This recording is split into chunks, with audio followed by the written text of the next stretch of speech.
முதலாவதாக நிகழ்ச்சியை ஆரம்பிப்பதற்கு முன்பாக வரவேற்பு நடனம்.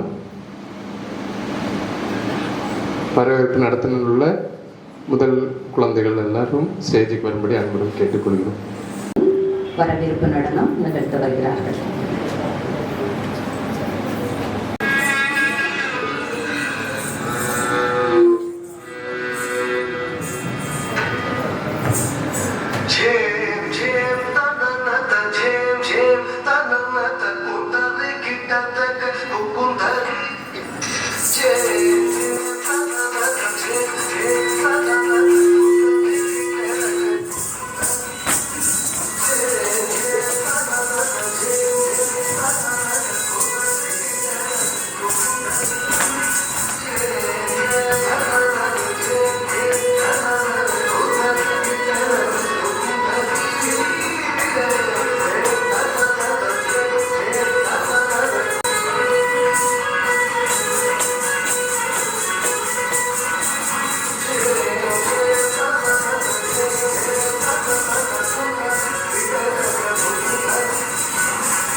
நடனமாடி நம் அனைவரையும் மகிழ்வித்த கிருஷ்ணசகா நாட்டியாலயா பரீஸ்வரத்தை சார்ந்த குழந்தைகள் அனைவருக்கும் அவர்களை பயிற்றுவித்து வந்த ஆசிரியர்களுக்கும் இப்போது நம்முடைய பொறுப்பு சகோதரி அவர்கள் அவர்களை கௌரவிக்க இருக்கிறார்கள்.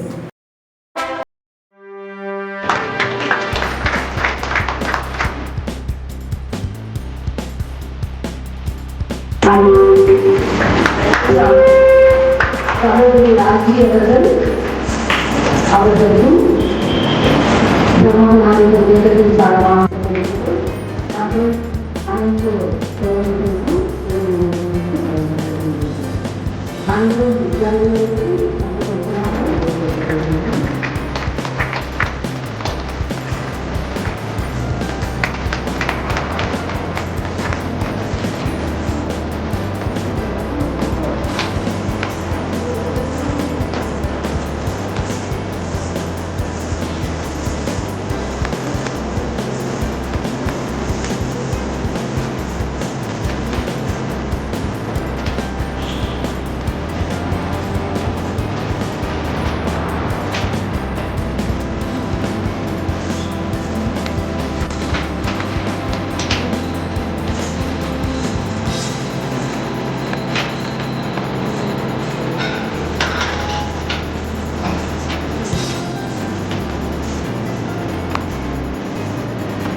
அவர்களை மற்றும் சகோதரர் மரியவின்சன் மற்றும் சகோதரர் பூர்ணா சாஹிப் அவர்களையும் மேடையை வந்து அலங்கரிக்குமாறு அன்போடு கேட்டுக்கொள்கின்றோம்.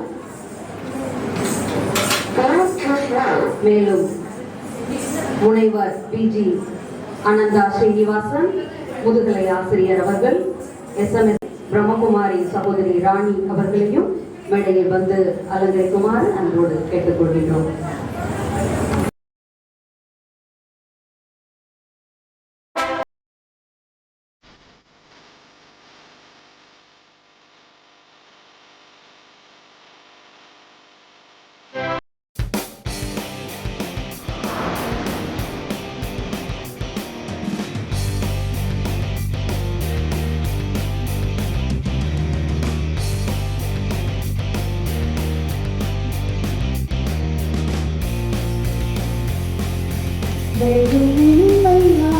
பயணம் சிவந்தை வாதிய பயணம் வெறியுமையான பயணம் ஆத்மாவின் பயணம் அன்புவழி பயணம் ஆத்மாவின் பயணம் அன்புவழி பயணம் சிவன் நினைவாகிய பயணம் வெகு இனிமையான பயணம்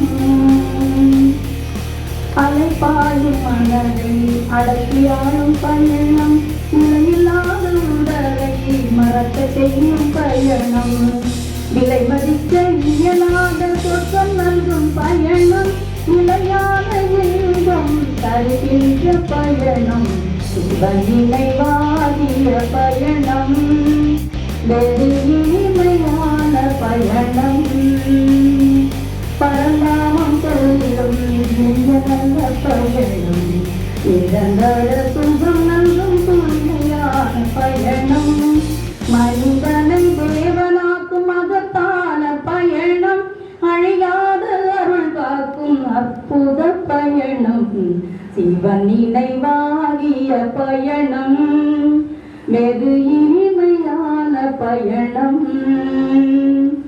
மலை போல துன்பம் எது வந்த போதும் மனதார சிவனை நினைத்தாலே போதும் 16 கலை நிறைந்த வாழ்க்கை வாழ வேண்டும் பண்போடு நாம் வாழ ஞானம் கற்க வேண்டும் சிவன் நினைவாகிய பயணம் வெகு இனிமையான பயணம் ஆத்மாவின் பயணம் அன்பு வழி பயணம் சிவன் நினைவாகிய பயணம் வெகு இனிமையான பயணம்.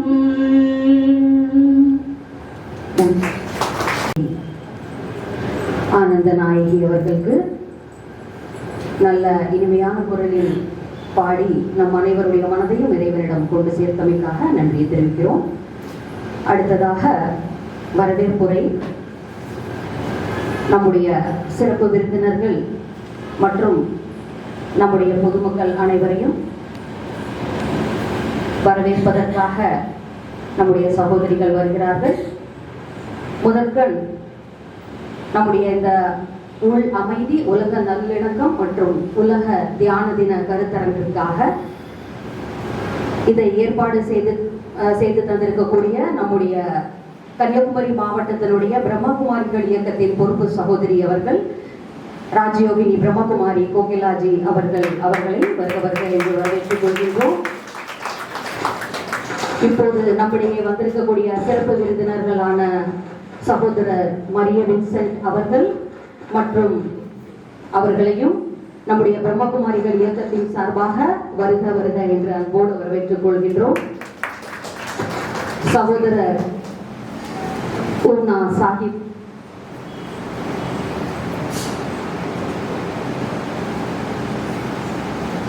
சகோதரர் மரிய வின்சென்ட் அவர்களுக்கு பேட்ஜ் அணிவித்து அவர்களுக்கு மலர் செண்டு கொடுத்து அவர்களை வரவேற்று இருக்கின்றார்கள்.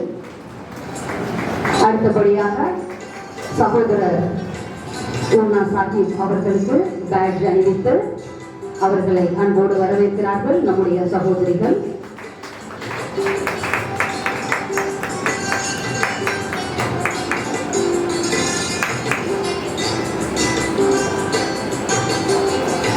அடுத்தபடியாக பிரம்மகுமாரி யோகஸ்ரீ அவர்களையும் இந்த பிரம்மகுமாரிகள் இயக்கத்தின் சார்பாக அன்போடு வருக என்று இந்த கருத்தரங்கிற்காக வரவேற்பு செய்து கொண்டிருக்கிறோம்.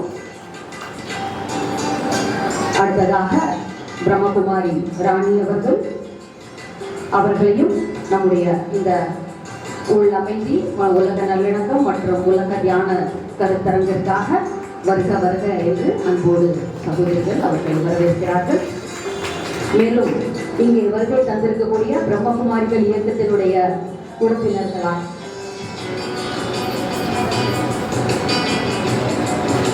உறுப்பினர்களையும் வருக என்று வரவேற்கிறோம். அடுத்தபடியாக முனைவர் பிஜி ஆனந்தா ஸ்ரீனிவாசன் முதுகலை ஆசிரியர் SMSM மேல்நிலைப்பள்ளி சுசீந்திரம் அவர்களையும் அன்போடு வரவேற்கிறோம். மற்றும் சிறப்பு விருந்தினர்கள் அனைவரும் மேடையில் வந்து மலர் செண்டையை பெற்று செல்லுமாறு அன்போடு கேட்டுக்கொள்கின்றோம். நம்முடைய சிறப்பு விருந்தினர்கள் அவர்களை அன்போடு மேடைக்கு அழைக்கின்றோம். நம்முடைய சகோதரியின் சார்பாக அவர்களிடமிருந்து பேட்ஜ் மற்றும் மலர் செண்டை பெற்றுக்கொள்ளுமாறு அன்போடு உங்களை அழைக்கின்றோம்.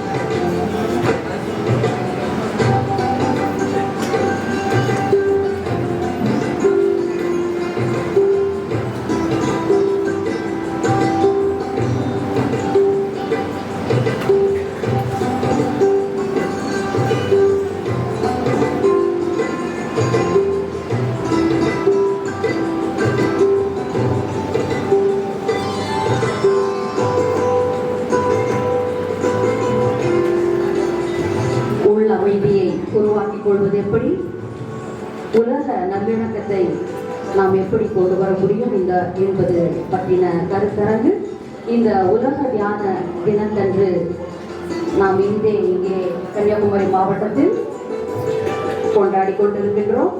அதற்காக வருகை தந்திருக்கக்கூடிய அனைத்து சிறப்பு விருந்தினர்களுக்கும் எங்களுடைய மனமார்ந்த வணக்கத்தினை முதற்கண் தெரிவித்துக் கொள்கின்றோம்.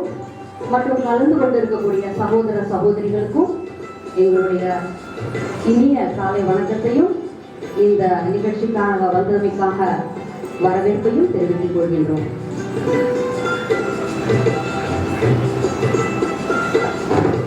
முதல் முறையாக வந்திருப்பவர்கள் யாரேனும் இருந்தால் அவர்களும் மேடைக்கு வருமாறு அன்போடு கேட்டுக் கொள்கின்றோம்.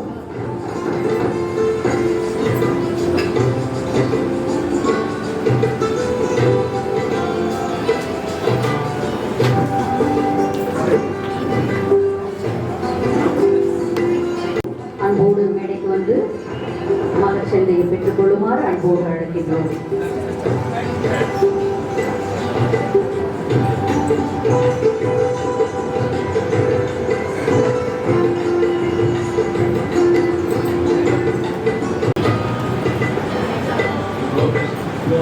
அனைத்து விருந்தினர்களுக்கும் மற்றும் ராஜயோகினி பிரம்மகுமாரி கோகிலாஜி அவர்கள் பிரம்மகுமாரிகள் இயக்கத்தின் சார்பாகவும் மற்றும் நம்முடைய சிறப்பு விருந்தினர்கள்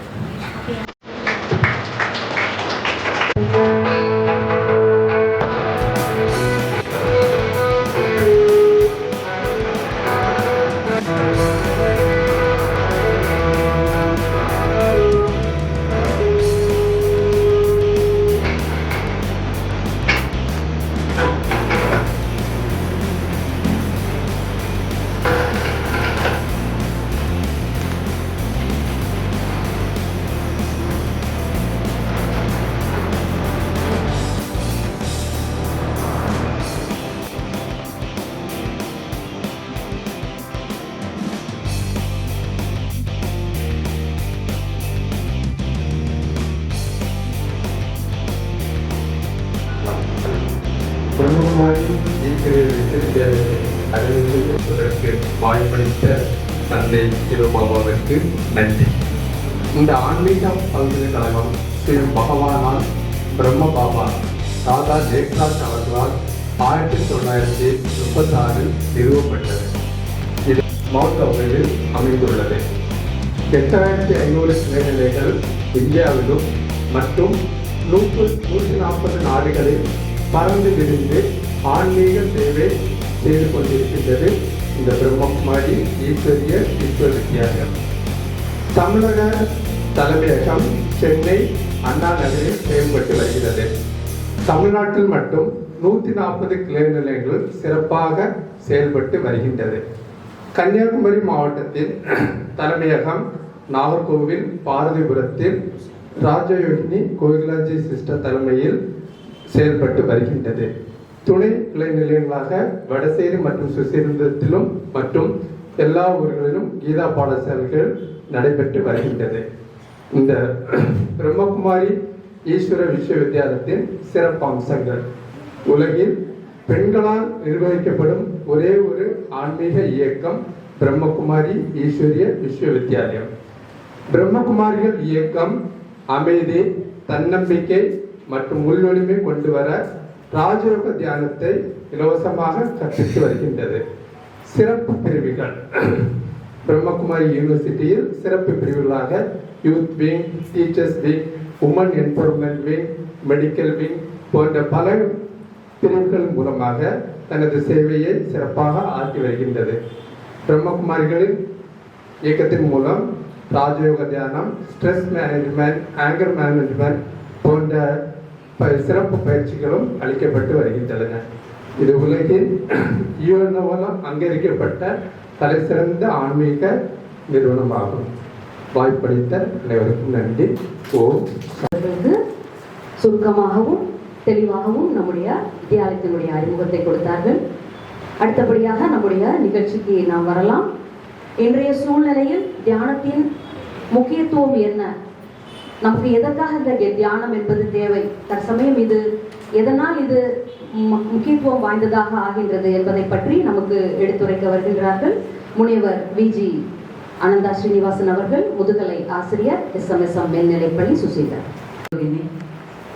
கோகிலா சகோதரி அவர்களே, பிரம்மகுமாரி யோகா ஸ்ரீ சகோதரி அவர்களே, பிரம்மகுமாரி ராணி சகோதரி அவர்களே, இன்று உலக தியான தின இந்த மாபெரும் கருத்தரங்கிலே பங்கு பெற்று பயன்பெற்று அருள் பெற இங்கே ஆவலாக வந்திருக்கின்ற எனதருமை சகோதர சகோதரிகளே, உங்கள் அனைவருக்கும் முதற்கண் என்னுடைய அன்பார்ந்த பணிவார்ந்த வணக்கத்தினை தெரிவித்துக் கொள்கின்றேன். நன்றி. இங்கு அருமையான ஒரு தொடக்கம் இந்த விழாவிலே காண மகிழ்ச்சியாக இருந்தது. முதலாவதாக இங்கே நடனமாடிய அந்த சிறுமிகள் மிக அருமையாக இருந்தது. அதுவே நம்மை ஒரு தியான நிலைக்கு கொண்டு போய் சென்றது என்று சொல்லலாம்.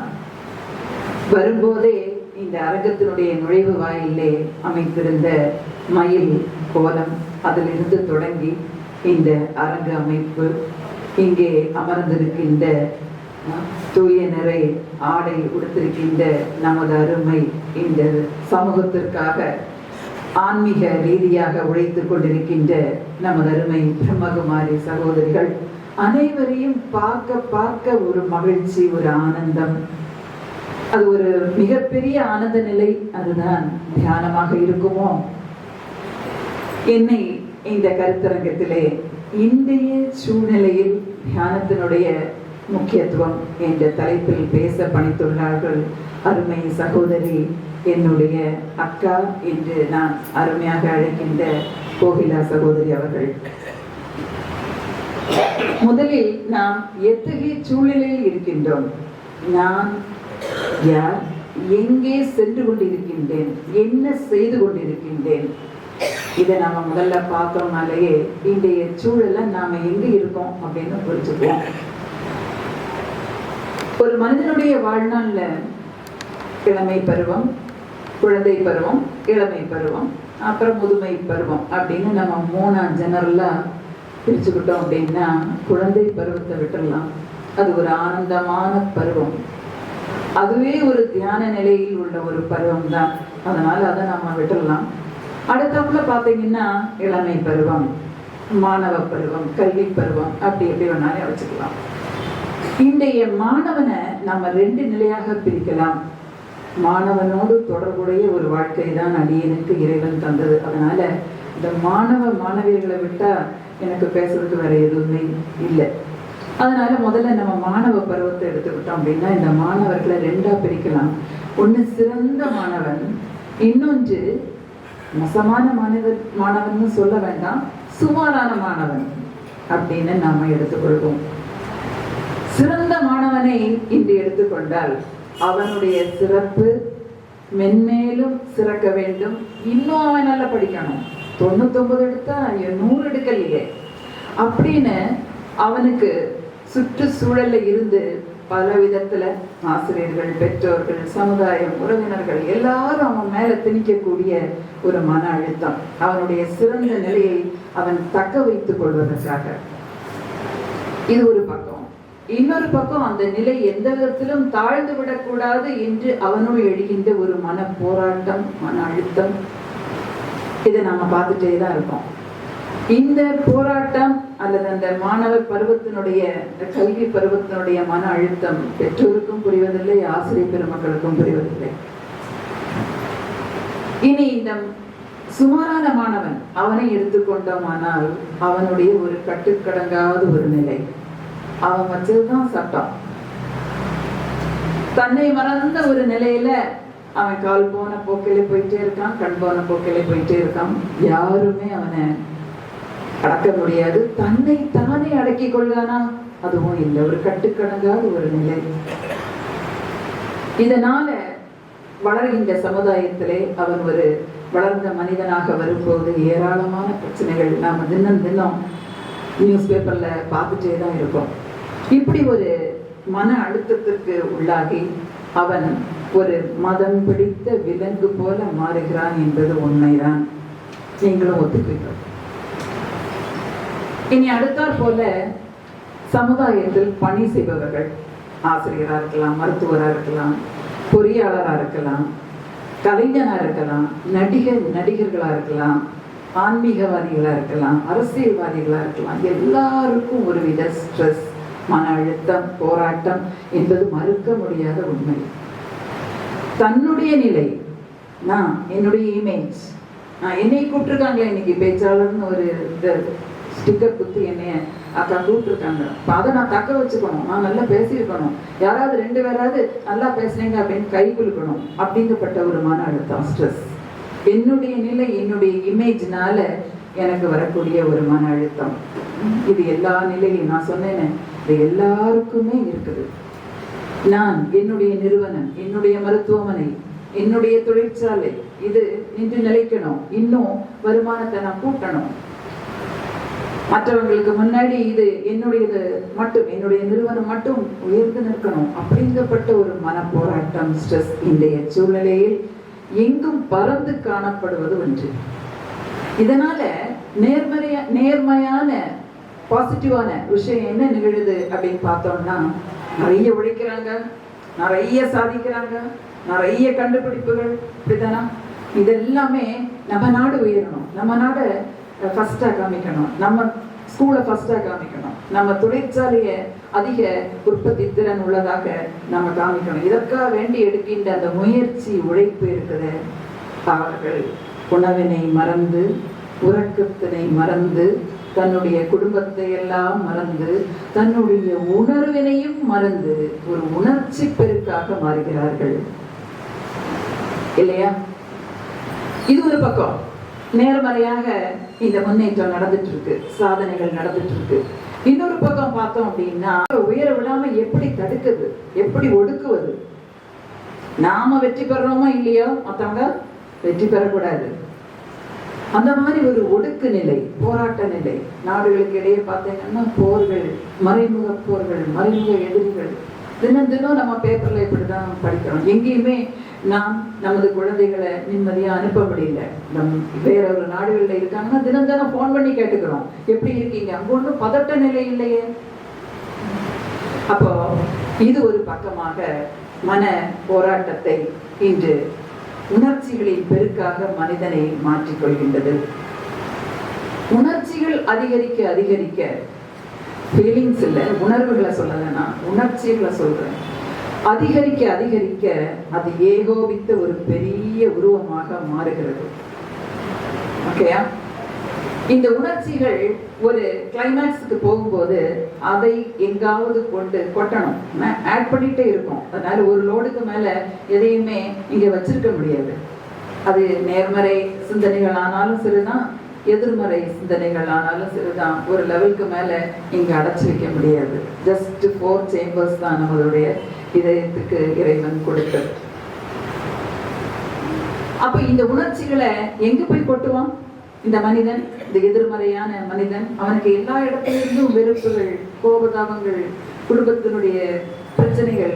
அதனால ஒரு இடத்துல ஒரு நிலையில சமாளிக்க முடியல அப்படிங்கப்பட்ட நிலைமை வரும்போது அவன் போதைக்கு உள்ளாகிறான். போதை மருந்துகள், போதை ஊசிகள், டாஸ்மாக் கடைகள், சிற்றின்ப நாட்டம், இப்படி ஏதோ ஒரு வகையில அவனுடைய அந்த மன அழுத்தம், போராட்டங்களை இந்த சூழ்நிலையில கொண்டு போய் கொட்டுறான். இந்த நிலையிலிருந்து அவனால வெளிவர முடியாத ஒரு சூழலுக்கு, அவன் கொடிய நிலைக்கு, நோயா இருக்கலாம், ஆபத்தான நிலையா இருக்கலாம், தன்னை தானே ஒதுக்கிட்டு தனிமையில வந்து உட்கார்ந்துக்கிறான். அவனால மத்தவங்க சந்தோஷப்படுறத நான் பார்க்கவே முடியல. எனக்கு இல்லாத சந்தோஷம் நீ ஏன்டா சிரிக்கிற என் முன்னாடி? சிலருக்கு பக்கத்துல இருக்கப்பட்டவங்க யாராவது சிரிச்சாலே பிடிக்கிறது, அவ்வளவு மன அழுத்தம். சில குடும்பத்துல எல்லாம் பார்த்துருக்கேன், டேய் அப்பா வராருடா, அம்மா ஒரு பக்கம் கிச்சனுக்குள்ளாடி போய் நின்றுடுவாங்க, பசங்க எல்லாம் படிக்கிற மாதிரி எல்லாம் உட்காந்துடுவாங்க. உடனே டிவி ஆஃப் பண்ணப்படும், நான் பாட்டு கேட்டுட்டு இருந்தா ஆஃப் பண்ணப்படும், பையன் டான்ஸ் ஆடி நிற்பான், உடனே நிறுத்திடுவான்.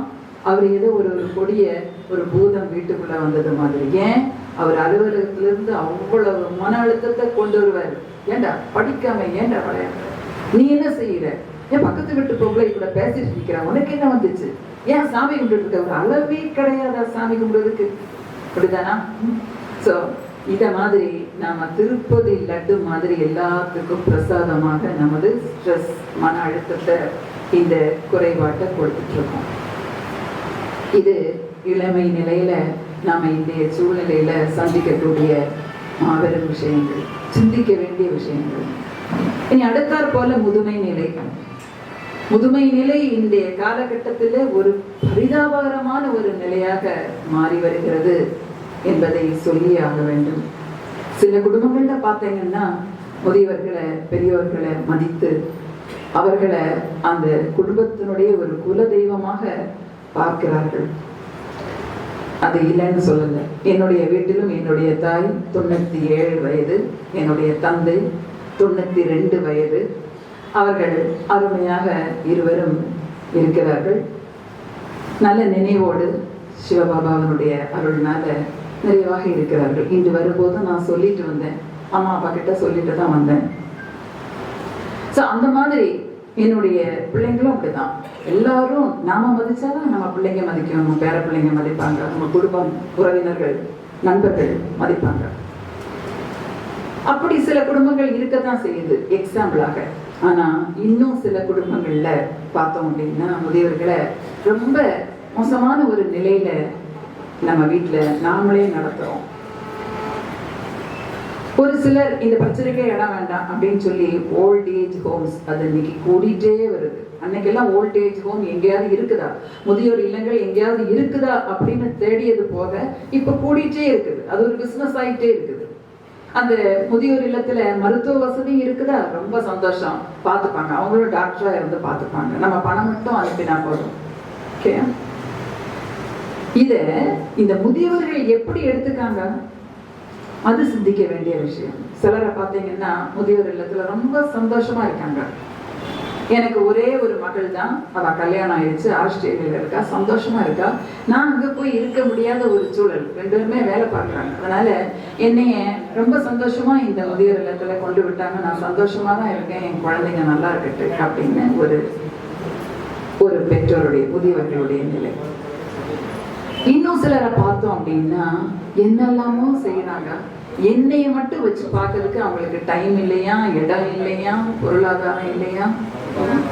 இவங்கள்லாம் நான் எவ்வளவு கஷ்டப்பட்டு நான் வளர்த்தினேன். அப்படித்தானா? கூட உள்ள முதியவர்கள்ட்ட உன் மக இப்படி பார்த்துப்பாளா, ஏன் மகா பார்த்துக்க மாட்டா, மகன் மருமகா எல்லாரையும் ஒரு விதமாக ஒரு வெறுப்புணர்ச்சியோட இங்க இருந்து இந்த அம்மா அல்லாட்டி அப்பா இந்த முதியோர் இல்லத்துல இருந்து அவங்களுக்கு வைப்ரேஷன் அனுப்பிட்டே இருக்காங்க. நீங்க என்னைய பார்க்கல, நான் அது எதிர்மறையான வார்த்தைகளை இங்க சொல்ல விரும்பல. அந்த குழந்தைகளுக்கு அந்த வைப்ரேஷனே ரொம்ப ஒரு மோசமான அதிர்வுகளாக அவங்கள போய் சேரும். இத்தகைய ஒரு நிலையில நாம முதியவர்களும் இன்று சரியான ஒரு மன அழுத்தம். அவங்களுக்கு பேசக்கூட ஆள், அவங்களுக்கு வேண்டியதெல்லாம் அவங்க பேசுவாங்க. என்னது, நான் ஸ்கூல்ல படிக்கும் போது, நான் காலேஜில் படிக்கும் போது, நான் வேலை பார்க்கும் போது, நான் நீ சிறு குழந்தையா இருந்த போது உன்னை எல்லாம் தூக்கிட்டு நான் நடப்பேன், உனக்கு ஊட்டினவன் நான் தான், உனக்கு சைக்கிள் ஓட்ட கற்றுக் கொடுத்தவன் நான் தான். இதைத்தான் அவங்க சொல்லுவாங்க, சொல்லிட்டு போறாங்க. எத்தனை காலம் இங்க ஒண்ணு நாம எல்லாரும் நிரந்தரமா இருக்கிறதெல்லாம் இல்லை. அப்படித்தானா? அழைப்பு வந்த உடனே நம்ம எல்லாரும் டைரக்டா அவங்க சொன்னது மாதிரி இந்த பயணம் முடிவு பெறும். எல்லாரும் சிவபாபாவை நோக்கி உள்ள அந்த பயணத்தை தொடங்குவோம். அருமையா பாடினாங்க. இந்த பயணத்தை நோக்கி தான் நம்ம போயிட்டு இருக்கோம். எங்க ஸ்டாப் வருவோ இறங்கிடணும். அந்த மாதிரி இந்த முதியவர்களுடைய நிலைமை. அப்ப பாருங்களேன், இப்படிப்பட்ட மக்கள் நிறைந்த அந்த குடும்பம் எப்படி இருக்கும்? பலவிதமான போராட்டங்கள், பிரச்சனைகள், கோபதாபங்கள், மாற்றி மாற்றி வெறுப்பு. இன்னைக்கு நம்ம குழந்தைகளுக்கு தாய் மாமா தெரியாது, சித்தப்பா தெரியாது. நான் என்னுடைய மாணவர்கள்ட்ட சொல்லுவேன், சித்தப்பா, சித்தி, மாமா, அத்தை எல்லாத்துட்டையும் பெற்றோர்கள் வேணா சண்டை போட்டுக்கிட்டோம், அவங்களுக்கு பிடிக்காம இருக்கட்டும். பட் உனக்கு பிடிக்கும், நீ அவங்கள தெரியாம சித்தப்பா சித்தி வீட்டுல போய் பேசிட்டு வா. திருமண விழாக்கள்ல பார்த்தோம் அப்படின்னா அம்மா சொல்லுவாங்க, அவங்கள்ட்ட பேசாத, அத்தை ரொம்ப மோசம். இன்னொன்னு எல்லாத்துட்டையும் போய் பேச. எல்லாரும் நம்மவர்கள், நம்ம உறவினர்கள். நமக்கு இந்த பிறவியில நமக்கு கிடைத்த கட்டை அதுதான், கிடைத்த பால் அதுதான். அதை வச்சுதான் நம்ம அந்த சதுரங்க விளையாட்டுல அந்த கட்டைகளை வச்சுதான் நாம விளையாடி ஆகணும். இல்லை இல்லை, இந்த தம்பி எனக்கு வேண்டாம், இந்த தங்கச்சி எனக்கு வேண்டாம். இதுலதான் போராட்டங்களே ஆரம்பிக்குது. வைக்க முடியாது. இறைவனாக பார்த்து உனக்கு தந்த உறவினர்கள், சமுதாயத்தினர். நான் ஏன் இங்கிலாந்துல போய் பிறக்கக்கூடாதா, அமெரிக்கால போய் பிறக்கக்கூடாதா? இந்த தவ பூமியில நான் பிறந்திருக்கேன். அதுவும் இந்த மகா புண்ணிய பூமி கன்னியாகுமரி மாவட்டத்துல நான் பிறந்திருக்கேன். அதுவும் இந்த நாகரம்மன் அலங்கரிக்கக்கூடிய இந்த நாகர்கோவில்ல நான் பிறந்திருக்கேன். There is a meaning for it. Everything has a meaning under the universe. இங்க எதுவுமே அர்த்தம் இல்லாம இல்லை. அதை நான் எப்படி புண்ணியமாக மாற்றணும்? நான் எந்த ஆன்மீக சிந்தனையும் இல்லாம அப்படி நான் பிறக்கல. நம்ம பிறக்கல, எல்லாரையும் சேர்த்துப்போம். இங்க இருக்கப்பட்டவங்க எல்லாம் புண்ணியவான்கள் அப்படின்னு சொல்லணும். இந்த நேரத்துல டிவி பார்த்துட்டு இருக்காங்க கொஞ்சம் பேரு சமையலறையில உட்கார்ந்து எதை கொல்லலாம், எப்படி இன்னும் கொல்லலாம் அப்படின்னு நினைச்சு இன்னைக்கு சிக்கன் மட்டன் எல்லாம் எடுத்து, நீ சண்டே அதனால ஒரு செலிப்ரேஷன் ஆஃப் நான் லிவிங் அப்படின்னு நினைச்சிட்டு இருக்கக்கூடிய காலகட்டத்துல நம்ம அவ்வளவு வேறையும் இந்த பாபாவனுடைய குடிலுக்கு உள்ளாடி உட்கார்த்தி பார்த்து அழகு பார்த்துட்டு இருக்காங்க நமது சகோதரி. Thank you so much. இந்த பாபாவினுடைய இந்த குடிலுக்கு உள்ளாடி நாம வந்துட்டோம் அப்படின்னாலேயே நமக்கு பெருமைதான், நமக்கு ஒரு நிம்மதி தான். நான் மவுண்ட் அபுவுக்கு போய் அங்க ஒரு எஜுகேஷனல் கான்ஃபரன்ஸ் அட்டென்ட் பண்ண ஒரு தருவாயெல்லாம் நான் அங்கே உட்காந்து நினைத்து பார்த்து கொண்டே இருந்தேன். அக்கா தான் என்னை கம்பல் பண்ணி, நீ போயே ஆகணும், நீங்க போய் மவுண்ட் அபுக்கு போய் அங்க போய். விஜி ஆனந்தா ஸ்ரீனிவாசன் அவர்களுக்கு நம்முடைய வாழ்க்கையில் தற்சமயம் இந்த தியானம் என்பது எவ்வளவு முக்கியத்துவம் வாய்ந்தது அப்படிங்கிறத பற்றி நமக்கு அழகா எடுத்து சொன்னாங்க. அன்னாருக்கு மனமார்ந்த நன்றியை தெரிவித்துக் கொள்கின்றோம். அடுத்தபடியாக மகிழ்ச்சி என்னும் மந்திர சாவியை தெரிந்து கொள்வது எப்படி, இதை பற்றி நம்முடைய பேச வரக்கூடியவர்கள் ஒரு முக்கியமான ஒரு நபர். உங்க எல்லாருக்கும் கண்ணெதிரில் இன்னைக்கு தான் வந்திருக்காங்க. ஆனா இவங்களை பத்தி முன்னாடியே உங்களுக்கு தெரிஞ்சிருக்கும். சகோதரி யோகஸ்ரீ அவர்கள். இவர்கள் எலக்ட்ரானிக் அண்ட் இன்ஸ்ட்ருமெண்டேஷன் இன்ஜினியரிங் முடிச்சுட்டு சாஃப்ட்வேர் இன்ஜினியரா டிசிஎஸ் சென்னையில் ஒர்க் பண்ணிட்டு இருக்காங்க. நம்முடைய ராஜயோக தியான பயிற்சியை கடந்த 8 ஆண்டுகளாக அவருடைய வாழ்க்கையில் கடைபிடிப்பது மட்டுமல்லாமல் இந்த ஆன்மீக ஞானத்தை உலகெங்கும் பரப்பும் சேவையை அன்னார் செய்து கொண்டிருக்கிறாங்க. நீங்க எல்லாரும் கேள்விப்பட்டிருப்பீங்க, தியானம் தினம் ஒரு கதை அப்படின்னு ஒரு யூடியூப்ல, அதாவது ஸ்டோரிஸ் ஆஃப் விஸ்டம் அப்படிங்கிற பெயர்ல நீங்க யூடியூப்ல சேனல் பார்த்துருப்பீங்க. அந்த தினம் ஒரு கதை, அதை ஃபுல்லா அதை நமக்கு கையில் கொண்டு சேர்க்கிற சேவை செய்துட்டு இருக்கக்கூடியவர்கள் சகோதரி யோகேஸ்வரி அவர்கள். அவர்களுக்கு நல்ல ஒரு கரகொலி எழுப்பி அவங்களுடைய சேவை இன்னும் உயர்வதற்காகவும் அவரோட நமக்கு செய்து தந்த சிறப்பு சேவைக்காகவும் அவர்களுக்கு நாம் பாராட்டுதலை தெரிவித்துக் கொள்கிறோம். பிறகு பார்த்தீங்கன்னா அவங்க anger management, stress management, happy living, work life and personal life balance, exam as a friend for students, value in daily life, meditation as magic, இப்படி பல தலைப்புகளில் மோட்டிவேஷனல் ஸ்பீக்கராக கூட இருந்து மக்களுக்கு இந்த தியானத்தை வந்து பல வழிகளில் கொண்டு சேர்ப்பதற்காக முழு முயற்சியில் ஈடுபட்டிருக்கக்கூடிய சகோதரி அவர்கள் இப்போது மகிழ்ச்சி என்னும் மந்திர சாவி இதை தெரிந்து கொள்வது எப்படி என்பதை இந்த தலைப்பில் நம்முடைய பேச இருக்கின்றார்கள். அன்னாரை வருகவர் என்று அன்போடு வரவேற்கிறோம். யாருக்குதான் விருப்பம்? எல்லாருமே எப்போதுமே மகிழ்ச்சியா இருக்கணும்னு தான் விரும்புறோம். ஆனா எப்போதுமே மகிழ்ச்சியா இருக்க முடியுதா அப்படின்னா அங்கதான் கேள்விக்குறியாயிடுது. இப்ப எப்போதுமே எப்படி மகிழ்ச்சியா இருக்கிறது? இப்ப நம்ம மகிழ்ச்சின்னு ஒரு புரிதலை வச்சுட்டு விதவிதமான விஷயங்கள் செய்யறோம், மகிழ்ச்சி கிடைக்குது. ஆனா அது ஒரு அற்ப காலமான மகிழ்ச்சி ஆயிடுது. நான் ஒரு புது வீடு கட்டினா எனக்கு மகிழ்ச்சி வந்துடும் அப்படின்னு நினைச்சு வீடு கட்டுறாங்க. ஓகே, அந்த நேரத்துல ஒரு மகிழ்ச்சி வருது, அதோட முடிஞ்சு போயிடுது. அப்புறம் நான் ஒரு கார் வாங்கினா எனக்கு ஒரு மகிழ்ச்சி கிடைக்கும் அப்படின்னு நினைக்கிறாங்க. காரும் வாங்கியாச்சு, ஆனா மகிழ்ச்சி நிரந்தரமா இருக்கான்னா இல்ல. இது மாதிரி ஒவ்வொரு விஷயமா பண்ணிட்டே இருக்கிறோம். இது பண்ணா எனக்கு மகிழ்ச்சி கிடைக்காதா, அது பண்ணா எனக்கு மகிழ்ச்சி கிடைக்காதா அப்படின்னு. ஆனா கடைசி வரைக்கும் அந்த மகிழ்ச்சி தான் நிரந்தரமா இருந்த மாதிரி தெரியல. இப்ப இது எல்லாமே அற்ப கால மகிழ்ச்சி ஆயிடுச்சு. இப்ப நான் நிரந்தரமான மகிழ்ச்சிக்கான வழி என்ன, அதனுடைய ரகசியம் என்ன, அததான் நம்ம இன்னைக்கு பார்க்க போறோம். அதுக்கு முன்னால நாம என்ன நினைக்கிறோம் அப்படின்னா, இவங்க என்கிட்ட நல்லா பேசினா நான் மகிழ்ச்சியா இருப்பேன் அப்படின்னு நினைக்கிறோம். இவங்க வந்து என்கிட்ட மன்னிப்பு கேட்டா நான் மகிழ்ச்சி ஆயிடுவேன் அப்படின்னு நினைக்கிறோம். இவங்க எனக்கு மரியாதை கொடுத்தா நான் மகிழ்ச்சி ஆயிடுவேன்னு நினைக்கிறோம். ஆனா இதெல்லாம் நம்ம கையில இருக்கான்னா கிடையாது. ஓகே, அவங்க நல்லா பேசினா நான் மகிழ்ச்சி ஆயிடுவேன், ஆனா அது யார் கையில இருக்கு? அது அடுத்தவங்க கையில இருக்கு.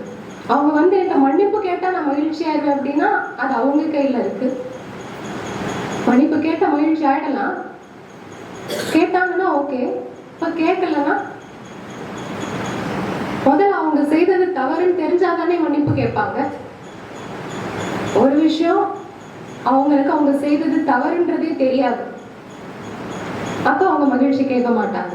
இன்னொன்னு, தவறுன்னு தெரிஞ்சாலும் மன்னிப்பு கேட்க விடாது அந்த ஈகோ. இப்ப இதெல்லாம் அவங்களுடைய கையில இருக்குன்னு சொல்லும் போது நான் எப்படி மகிழ்ச்சியா இருக்க முடியும்? இப்ப பிறர் எனக்கு மரியாதை கொடுத்தா நான் மகிழ்ச்சி ஆடலாம், அதுவும் அவங்க கையில தான் இருக்கு. இது எல்லாமே அவங்க கையில இருக்குன்னு சொல்லும் போது நான் எப்படி மகிழ்ச்சியா இருக்க முடியும்? இப்போ அதுக்கான சீக்கிரத்தை நம்ம நீங்க பார்க்க போறோம். இப்போ ஃபர்ஸ்ட் விஷயம் நம்ம என்ன புரிஞ்சுக்கணும் அப்படின்னா, அக்செப்டன்ஸ், ஏற்றுக்கொள்ளும் தன்மை. இந்த ஏற்றுக்கொள்ளும் தன்மைன்றத நமக்குள்ள கொண்டு வந்துட்டோம், இந்த அக்செப்டன்ஸ் நமக்குள்ள கொண்டு வந்துட்டோம்னா மகிழ்ச்சின்றது தானா வரும். ஆனா அதான் முடியலையே. எப்படி ஏற்றுக்கொள்ளும் தன்மை எனக்குள்ள கொண்டு வருது? எல்லாரும் ஏத்துக்கிட்டா ஓகே, ஆனா ஏத்துக்கவே முடியலையே, அப்புறம் எப்படி எனக்குள்ள மகிழ்ச்சி வரும்? மகிழ்ச்சிக்கான முதல் ரகசியம் ஏற்றுக்கொள்ளும் தன்மை. ஆனா என்னால ஏத்துக்க முடியல எல்லாரையும். என்ன மாதிரி அவங்க இல்லையே, என்னை மாதிரி அவங்க இருந்தா தானே என்னால ஏத்துக்க முடியும். என்னுடைய சிந்தனைகள் ஒன்னா இருக்கு, அவங்களுடைய சிந்தனைகள் வேறாக இருக்கு, எனக்கு அவங்களுக்கும் ஒத்து போகவே இல்லை, அப்புறம் எப்படி அங்க மகிழ்ச்சி வரும்? இப்போ நம்ம ஒரு ரகசியத்தை புரிஞ்சுக்கணும். என்னை போல நான் மட்டும்தான் இருக்க முடியும், உங்களை போல நீங்க மட்டும்தான் இருக்க முடியும். இந்த உலகத்துல இருக்கக்கூடிய ஒவ்வொருத்தருமே தனித்துவம் வாய்ந்தவர்கள், ஒருத்தரை போல இன்னொருத்தர் கிடையாது. ராமாயணத்துல ஒரே ஒரு ராமர் தான், ஒரே ஒரு ராவணன் தான். ஒரே ஒரு ராமர் இருக்கிறதுனால, ஒரே ஒரு ராவணன் இருக்கிறதுனாலதான் அந்த ராமாயண கதை கூட ஹிட் ஆச்சு. 2 ராமர் இருந்திருந்தாலும் அந்த கதை ஹிட் ஆயிருக்காது, 2 ராவணன் இருந்திருந்தாலும் அந்த கதை ஹிட் ஆயிருக்காது. அப்ப நம்ம அந்த ஒரு ரகசியத்தை புரிஞ்சுக்கணும். என்ன போல யாருமே இருக்க முடியாது, என்ன போல நான் மட்டும்தான் இருக்க முடியும். ஒவ்வொருத்தருமே, நீங்க ஒவ்வொருத்தருமே மாஸ்டர் பீஸ், தனித்துவம் வாய்ந்தவர்கள். உங்களை போல வேற யாருமே இருக்க முடியாது. ஒவ்வொருத்தரையும் நம்ம ஏத்துக்கும் போது, அந்த வித்தியாசத்தை ஏத்துக்கும் போது நமக்குள்ள மகிழ்ச்சின்றது வந்துடும். இப்ப இந்த ரகசியத்தை நம்ம புரிஞ்சுக்கணும். எப்படி ராமாயணத்துல ஒரு ராமர் ஒரு ராவணனோ அதே போல இந்த உலக நாடகத்துல என்ன போல நான் மட்டும்தான் இருக்க முடியும், உங்களை போல நீங்க மட்டும்தான் இருக்க முடியும். ஒவ்வொருத்தருக்கும் இந்த விஷயத்த நம்ம புரிஞ்சுக்கிட்டோம்னா ஈஸியா எல்லாத்தையும் ஏத்துக்கலாம். அப்பதான் இந்த உலக நாடகம் கூட ரொம்ப சுவாரஸ்யமா இருக்கும். என்ன போலவே ஒருத்தர் நடிக்கிறாங்கன்னா அந்த நாடகம் பார்க்கறதுக்கு நல்லா இருக்குமா? ஒரு சினிமா பார்க்கிறோம், ஒருத்தர் போலவே இன்னொருத்தர் நடிச்சிட்டு இருக்காங்கன்னா அந்த சினிமா சுவாரஸ்யமா இருக்குமா? அந்த நாடகம் சுவாரஸ்யமா இருக்குமா? இப்ப விதவிதமான கதாபாத்திரங்கள் தேவைப்படுது. அப்ப அந்த விதவிதமான கதாபாத்திரங்கள் தான் அந்த கதையை கூட சுவாரஸ்யமாக்குது. அப்ப இத புரிஞ்சுக்கிட்டோம்னா நமக்குள்ள அந்த அக்செப்டன்ஸ், ஏற்றுக்கொள்ளும் தன்மைன்றது வந்துடும். அந்த வித்தியாசத்தை நம்ம ஏத்துக்கும் போது நமக்குள்ள மகிழ்ச்சின்றது தானா வர ஆரம்பிச்சு. ரெண்டாவது விஷயம், ஆட்டிடியூட் ஆஃப் கிராட்டிடியூட், நன்றி உணர்வு மனப்பான்மை. எந்த அளவுக்கு நமக்குள்ள அந்த நன்றி உணர்வு மனப்பான்மையை நம்ம கொண்டு வர்றோமோ அந்த அளவுக்கு மகிழ்ச்சின்றது நிரம்ப ஆரம்பிச்சிடுது. வாழ்க்கையில பிரச்சனைகள் இல்லாத மனிதர்கள் யாருமே கிடையாது. ஒவ்வொருத்தருக்குமே பிரச்சனை இருக்கு. நமக்கு தெரியும் எனக்கு மட்டும்தானே பிரச்சனை இருக்கு, அவங்க எல்லாம் நல்லா தானே இருக்காங்க. அது எல்லாமே மாயை காட்டக்கூடிய காட்சி. ஒவ்வொருத்தருக்குமே இந்த உலகத்துல பிரச்சனை இருக்கு. பிரச்சனை இல்லாத மனிதர்கள் கிடையவே கிடையாது. அப்படி இருக்கும்போது எனக்கும் பிரச்சனை இருக்கே, நான் எப்படி நன்றி உணர்வு மனப்பான்மையோட இருக்க முடியும்? பிரச்சனைகள் இருக்கதான் செய்து, அதையும் தாண்டி என்னுடைய வாழ்க்கையில என்னென்ன நன்மைகள் நடந்திருக்குது, எதற்கெல்லாம் நான் நன்றி தெரிவிக்கலாம் அப்படின்ற இந்த ஒரு சிந்தனைக்குள்ள நம்ம போகும்போது, நீங்க அதிகாலையில் எழுந்து முதல் விஷயம் எதுக்கெல்லாம் நான் நன்றி சொல்லலாம், என் வாழ்க்கையில என்னென்ன நன்மைகள்லாம் நடந்திருக்குது, இதை நீங்க சிந்தனை பண்ணி ஒன்னொன்னா நீங்க எழுதும் போது, ஒரு ஜேர்னலா கூட நீங்க எழுதலாம், ஒரு டைரி எழுதலாம், என்னென்னலாம் நன்மைகள் நடந்திருக்குது, எதுக்கெல்லாம் நான் நன்றி சொல்லலாம். இப்போ ஒவ்வொரு விஷயத்துக்கா நம்ம நன்றி சொல்ல சொல்ல அதை நம்ம கவுண்ட் பண்ண ஆரம்பிக்கிறோம், பிளெஸிங்ஸை கவுண்ட் பண்ண ஆரம்பிக்கிறோம். என் வாழ்க்கையில எனக்கு கிடைத்திருக்கக்கூடிய ஆசீர்வாதத்தை நான் கவுண்ட் பண்ண ஆரம்பிக்கிறேன்னு சொல்லும் போது எனக்கு இருக்கக்கூடிய பிரச்சனைகளும் தானாக விலக ஆரம்பிச்சிடுது. இருக்கதான் செய்து பிரச்சனைகள், ஆனா எப்போ இந்த மனப்பான்மையை நமக்குள்ள கொண்டு வர்றோமோ, நமக்கு ஏற்பட்ட நன்மைகளை மட்டுமே நினைக்கிறோமோ, அதுக்கான நன்றியை நம்ம எந்த அளவுக்கு தெரிவிக்கிறோமோ, அப்போ இருக்கக்கூடிய பிரச்சனைகளும் தானாக விலக ஆரம்பிக்குது. ஏன்னா நீங்க நன்றி உணர்வு மனப்பான்மையை கொண்டு வரீங்கன்னு சொல்லும் போது உங்களுக்குள்ள பாசிட்டிவ் திங்கிங் வருது, நேர்மறையான சிந்தனைகள் வருது. அப்ப அந்த நேர்மறையான சிந்தனைகள் உங்கள்கிட்ட இருந்து அதிர்வலைகளாக பரவுது. உங்கள்கிட்ட இருந்து பரவக்கூடிய அந்த அதிர்வலைகள் இந்த பிரபஞ்சத்திட்ட போய் சேரும் பொழுது அந்த பிரபஞ்சமும் உங்களுக்கு அதையே திருப்பி கொடுக்குது. நாம எதை கொடுக்கிறோமோ அதையே அடையிறோம். அப்போ அந்த பாசிட்டிவ் திங்கிங் என்ன பண்ணுதுன்னா அடுத்தடுத்து நமக்கு பாசிட்டிவான விஷயங்களை நம்ம வாழ்க்கையில கொண்டு வருது. அதே போல இருக்கக்கூடிய பிரச்சனையை பத்தியே நான் சிந்திச்சுட்டு இருக்கிறேன் அப்படின்னு சொல்லும் போது மேலும் மேலும் பிரச்சனைக்கான விஷயங்கள் என்ன தேடி வர ஆரம்பிக்குது. இருக்கு பிரச்சனை, ஆனா நான் சிந்தனை பண்ணலன்னு சொல்லும் போது ஒரு கட்டத்துல அது என்னை விட்டு விலக ஆரம்பிச்சிடும். ஆனா நான் அதை பத்தியே சிந்திச்சுட்டு இருக்கேன்னு சொல்லும் போது ஏற்கனவே இருக்கக்கூடிய அந்த நல்ல விஷயங்களும் என்ன பண்ண ஆரம்பிக்குது, விலக ஆரம்பிக்குது. அப்ப அந்த நெகட்டிவிட்டி அட்ராக்ட் ஆக ஆரம்பிக்குது. எதிர்மறையான விஷயங்கள் தன்னை நோக்கி வர ஆரம்பிக்குது. அதுவும் பிரபஞ்சத்துக்கிட்ட போகுது, திருப்பி அதையே கொண்டு வந்து சேர்க்குது. அதான் சொல்லுவாங்க, நன்மை நடந்தா கூட என்ன சொல்லுவாங்கன்னா, எனக்கு அடுத்தடுத்து நல்ல விஷயங்கள் நடக்குதுன்பாங்க. இந்த அடுத்தடுத்துன்ற வார்த்தையை பயன்படுத்துவாங்க. கெட்டது நடந்தா கூட என்னதான் சொல்லுவாங்க, இப்படி தொடர்ந்து எனக்கு இப்படி சோதனை வரணுமா, நம்ம அந்த வார்த்தையை அன்றாடம் பயன்படுத்தி இருப்போம். இப்ப அந்த அடுத்தடுத்து அந்த தொடர்ந்துன்றதுக்கான ரகசியத்தை நம்ம புரிஞ்சுக்கணும். நம்மள்ட்ட இருந்து போகக்கூடிய அதிர்வலைகள் தான் திருப்பி நமக்கு வருது. இப்ப இந்த ரகசியத்தை நம்ம புரிஞ்சுக்கிட்டோம் அப்படின்னா தன்னால நம்மளுடைய வாழ்க்கையில மகிழ்ச்சின்றது நிரம்ப ஆரம்பிச்சிடும். இப்ப இது ஒரு சிறிய கதை மூலமாக கூட நம்ம புரிஞ்சுக்க முயற்சி பண்ணலாம். ஒரு அம்மாவுக்கு தன்னுடைய வாழ்க்கையில ஒரு விதமான பயம், அந்த பயத்துல அவங்களுக்கு சூசைட் பண்ணணும்ன்ற மாதிரியான எண்ணங்கள் வர ஆரம்பிக்குது. இரவு தூங்குற நேரத்துல இந்த மாதிரி எண்ணங்கள் ரொம்ப அவங்கள தொந்தரவு பண்ணுது. அப்போ ஒரு கட்டத்துல நேரத்துல எங்க நான் சூசைட் பண்ணிடுவேனோ அப்படின்ற ஒரு பயத்துல என்ன பண்றாங்க, ஒரு சாமியாரை தேடி போறாங்க. சாமி, இந்த மாதிரி எனக்கு தொடர்ந்து சூசைட் பண்ணக்கூடிய எண்ணங்களா வருது, எனக்கே பயமா இருக்கு, நான் எங்க சூசைட் பண்ணிடுவேனோன்னு எனக்கு பயமா இருக்குது, இதுக்கு ஏதாவது ஒரு தீர்வு சொல்லுங்களேன் அப்படின்னு சொல்லி கேட்கும்போது அந்த சாமியார் சில தியான முறைகளை கத்துக் கொடுக்கிறார். இதை நீ தொடர்ந்து பயிற்சி பண்ணிட்டு வா, இதுல இருந்து நீ விடுபட்டுடலாம் அப்படின்னு சொல்றாரு. அவங்க ஒரு ஆசிரமத்துக்கு போறாங்க. அப்ப அங்க பல பேர் வரக்கூடிய ஒரு இடம். அவங்க அந்த பயிற்சி அவர் கத்துக் கொடுக்குறாரு. அப்புறமா தினமும் அவங்க போயிட்டு வர்றாங்க, டெய்லி வந்துட்டு போயிட்டு இருக்கிறாங்க. அப்புறமும் பார்த்தா அந்த அம்மா முகத்துல ஒரு மகிழ்ச்சி இருந்த மாதிரி தெரியல, திருப்பியும் ஒரு குழப்பமாவே இருக்கிறாங்க, இன்னும் அதே சுகத்துல இருக்கிறாங்க. அப்ப அவர் கேட்கிறாரு ஒரு வாரம் கழிச்சு, என்னம்மா நான் சொல்ற பயிற்சி எல்லாம் பண்றியா இல்லையா, இன்னும் உன்னுடைய முகத்துல அப்படியே இருக்கே, முகம்லாம் அப்படியே இருக்கே, பண்றியா இல்லையா அப்படின்னு சொல்லிட்டு கேட்கிறாரு. சாமி, அதெல்லாம் பண்ணேன், இப்ப எனக்கு அந்த சூசைட் பண்ணக்கூடிய எண்ணங்கள்லாம் என்னை விட்டு போயிடுச்சு, ஆனா இப்ப எனக்கு தூக்கமே வர மாட்டேங்குது சாமி, இரவெல்லாம் நான் முடிச்சுக்கிட்டே இருக்கேன் அப்படின்னு சொல்றாங்க. அப்புறம் அவர் என்ன பண்றாரு, இன்னொரு தியான முறையை கத்துக் கொடுக்குறாரு. இப்ப இதை நீ பயிற்சி பண்ணு, அப்புறமா உனக்கு தூக்கம் வர ஆரம்பிச்சிடும்னு சொல்றாரு. சரின்னு சொல்லிட்டு அதே மாதிரி எப்பயும் போல போயிட்டு திருப்பி வந்துட்டு இருக்கிறாங்க. திருப்பியும் பார்த்தா முகம் அதே மாதிரியே இருக்கு. ஒரு வாரம் கழிச்சு கேட்கிறாரு, என்னம்மா இப்ப என்ன ஆச்சு அப்படின்னு கேட்கிறாரு. உனக்கு தூக்கம் சரியா வருதா இல்லையா அப்படின்னு கேட்கிறாரு.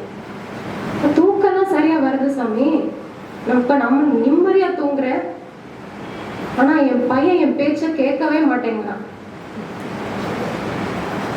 அப்ப பாருங்களேன், முதல்ல எந்த கட்டத்துல இருந்தாங்க, தற்கொலை பண்ணக்கூடிய எண்ணங்கள் அவங்களை அவ்வளவு தொந்தரவு பண்ணுது, அவங்களுக்கே அவ்வளவு பயம், நான் எங்க தற்கொலை பண்ணிடுவேணும்னு சொல்லிட்டு அந்த பிரச்சனை தீர்ந்துடுச்சு.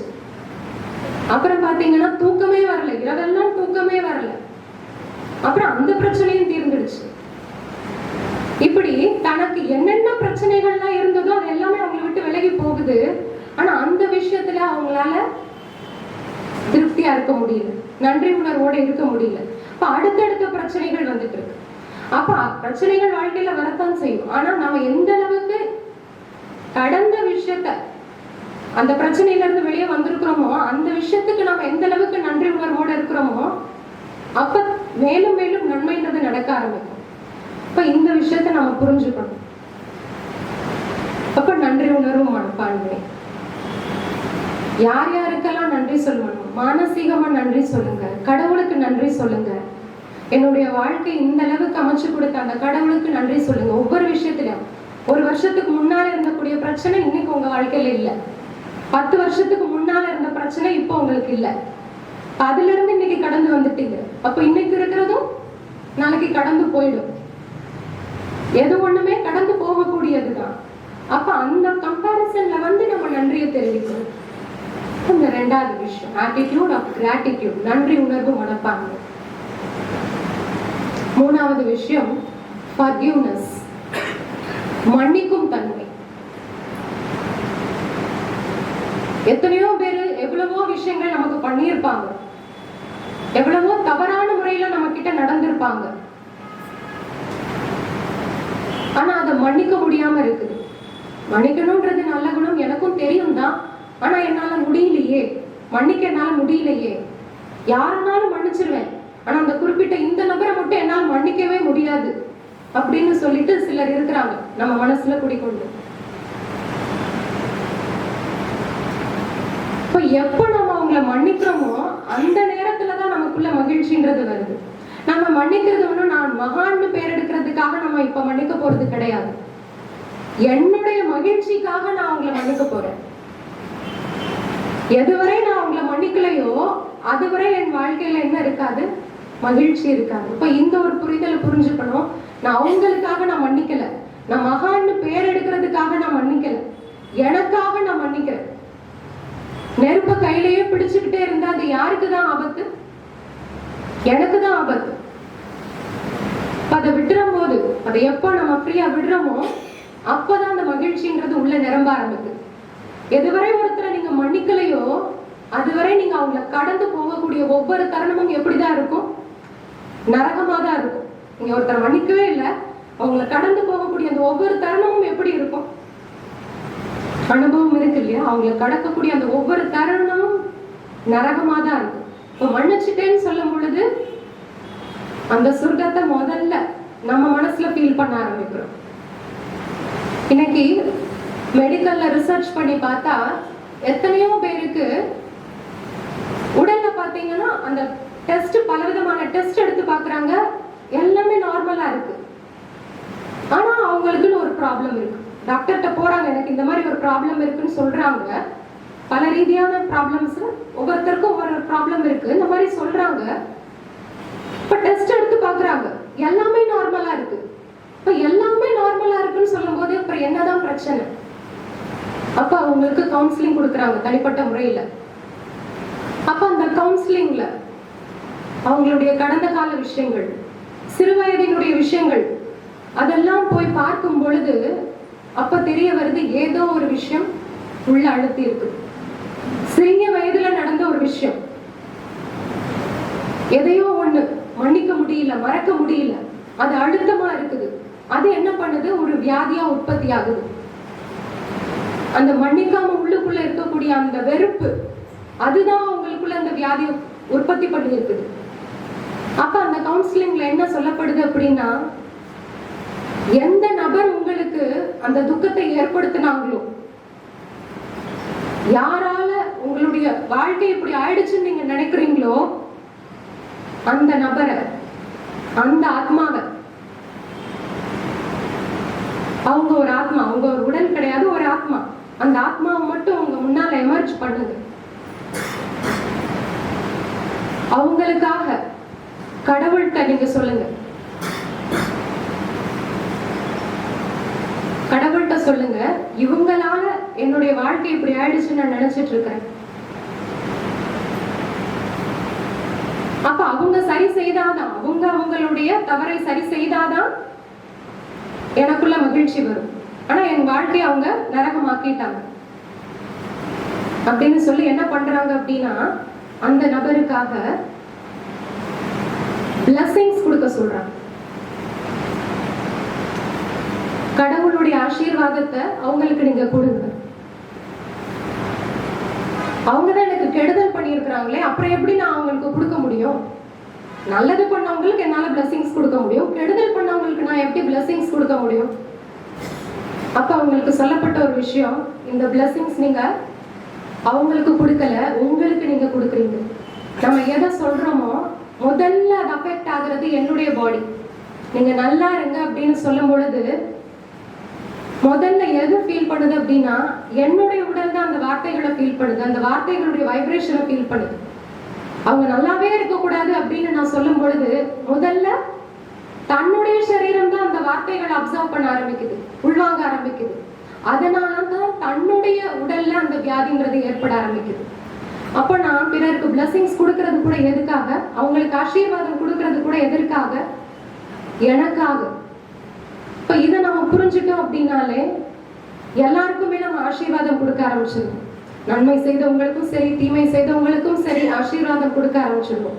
இப்போ எப்போ அந்த கவுன்சிலிங்ல அவங்களுக்கு இது சொல்லப்பட்டதோ, எப்போ இந்த பிராக்டிஸ் அவங்க பண்ணாங்களோ, அப்ப அந்த பாடியில இருந்து அந்த வியாதி விலகிறத மெடிக்கல்ல ரிசர்ச் பண்ணி இது ப்ரூவ் பண்ண ஒரு உண்மை. இப்போ விதவிதமான கேசஸ், ஒரு கேஸ் கிடையாது, நிறைய பேரை. இப்ப டாக்டர்ஸ்க்கே புரியாம இருக்கும்போது இந்த ரிசர்ச்சை தான் அப்ளை பண்ணி அவங்க பண்றாங்க. இப்ப வெற்றியை பார்க்க முடியுது. இந்த மூணாவது விஷயம் ஃபர்கிவ்னஸ், மன்னிக்கும் தன்மை. நாலாவது no comparison games, no competition. யாரோடும் ஒப்பீடு செய்ய வேண்டாம், யாரோடும் நமக்கு போட்டி வேண்டாம். இன்னைக்கு வாழ்க்கையில எல்லாத்துலயுமே ஒரு போட்டி. அவங்கள விட நான் முன்னால போகணும், அவங்கள விட நான் பெரிய வீடு கட்டணும், அவங்கள விட நான் பெரிய கார் வாங்கணும், அவங்க பையன் படிக்கிற ஸ்கூலை விட என் பையன் படிக்கிற ஸ்கூல் ரொம்ப நல்ல ஸ்கூலா இருக்கணும். எல்லாத்துலயும் ஒரு போட்டி, எல்லா விஷயத்துலயும். அவங்க பொண்ணுக்கு அவங்க இத்தனை பவுன்ல நகை போட்டா என் பொண்ணுக்கு நான் அதை விட ஜாஸ்தியா போடணும். எல்லாத்துலயும் ஒரு போட்டி. அடுத்தவங்களோட கம்பேர் பண்றது. அவங்களுக்கு இதெல்லாம் கிடைச்சிருக்குது, அப்ப அதை விட நான் முன்னால போகும். எல்லாத்துலயும் ஒரு ஒப்பீடு செய்யறது, போட்டி மனப்பான்மை, இதெல்லாம் பண்ணும்போது என்ன ஆகுது அப்படின்னா தன்னுடைய வாழ்க்கை பயணத்தை என்ஜாய் பண்ண முடியாமயே போயிடுது. என்ஜாய் பண்ண முடியாமயே அவங்க அப்படி அவங்க வாழ்க்கையை முடிச்சு போயிடுது. போட்டியிலேயே போயிட்டு இருக்குது வாழ்க்கை. ஒவ்வொரு விஷயத்தையும் செய்யறாங்க. அதே மாதிரி பெரிய வீடு கட்டியாச்சு, அடுத்தவங்களோட பெரிய வீடு கட்டியாச்சு. ஆனா அது பண்ணும்போது அந்த மகிழ்ச்சி அவங்க அனுபவிக்கல. ஏன்னா அவங்களுடைய போக்கஸ்ல எதுல இருக்குது? அவங்கள முந்தணும் அதுலயே இருக்குது, அந்த போக்கஸ் இருக்குது. முடியாச்சு, ஆனாலும் மகிழ்ச்சி வரல. எல்லா விஷயத்திலயும் எனக்கு புகழ் கிடைச்சா எனக்கு வாழ்க்கையில மகிழ்ச்சி வந்துடும். இந்த மாதிரி ஒவ்வொரு விஷயத்துல முயற்சி பண்றாங்க. ஆனா பார்த்தா கடைசியில மகிழ்ச்சியை தான் காணும்.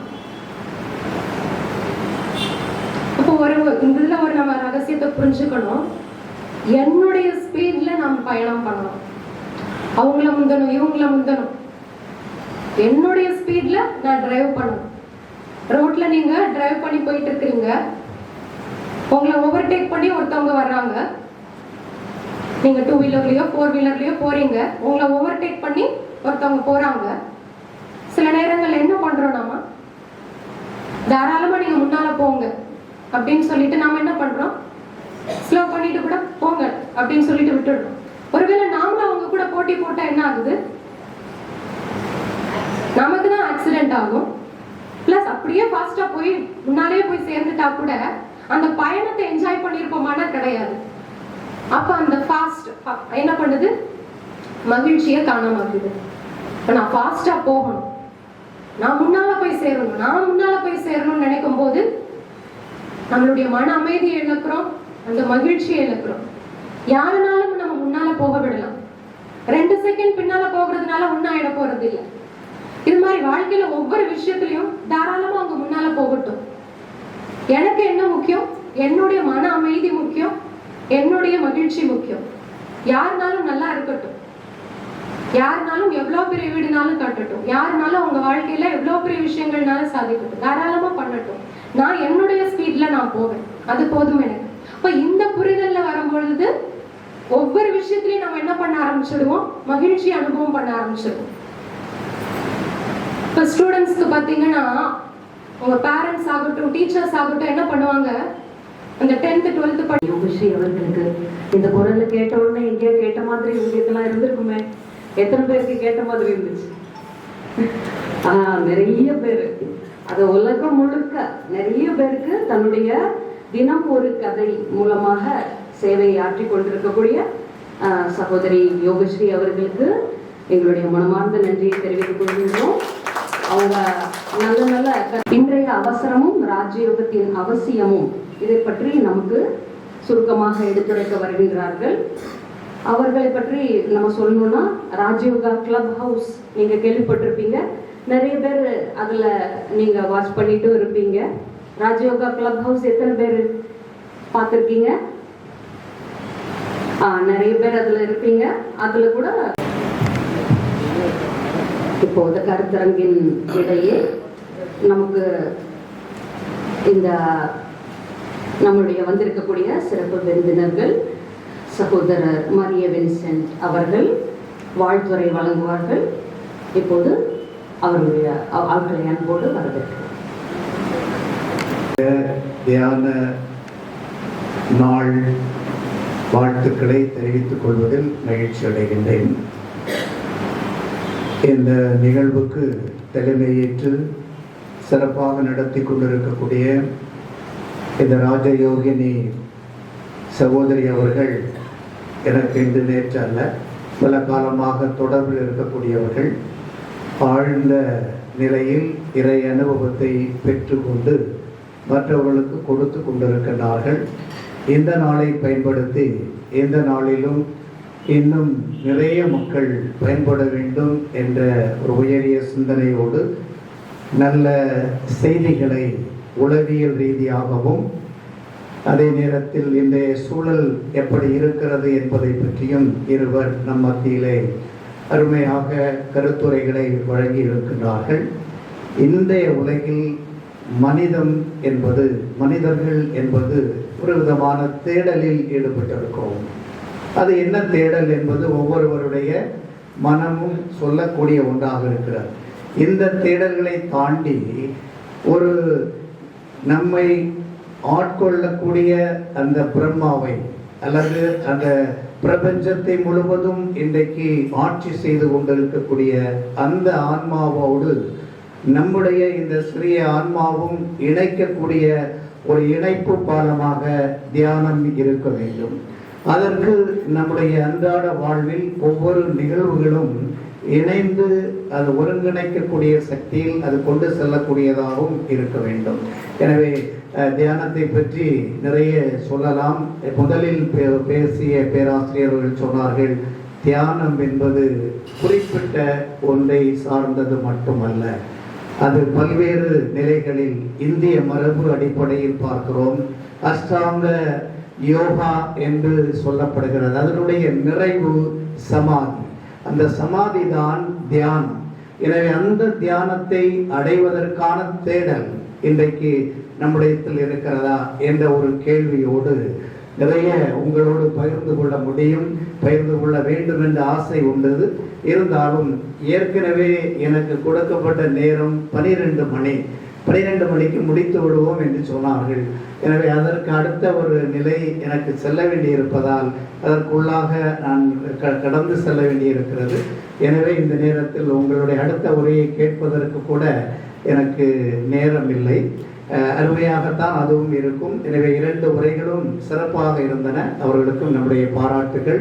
எனவே கடந்து செல்லக்கூடிய ஒரு ஆன்மீகம் என்று நடந்து செல்லக்கூடிய ஒன்றாக அது அவர்களுக்கு அவர்கள் இறை நினைவு பரிசினை கொடுத்து அவர்களுடைய வருகைக்காக மிகவும் மனமாக நன்றியை தெரிவித்துக் கொள்கிறோம். மீண்டும் நிகழ்ச்சியில் கலந்து கொண்டு நம்மை சிறப்பித்து வருமாறு அவர்களை கேட்டுக்கொள்கிறோம். இப்போது அடுத்ததாக தொடர்ந்து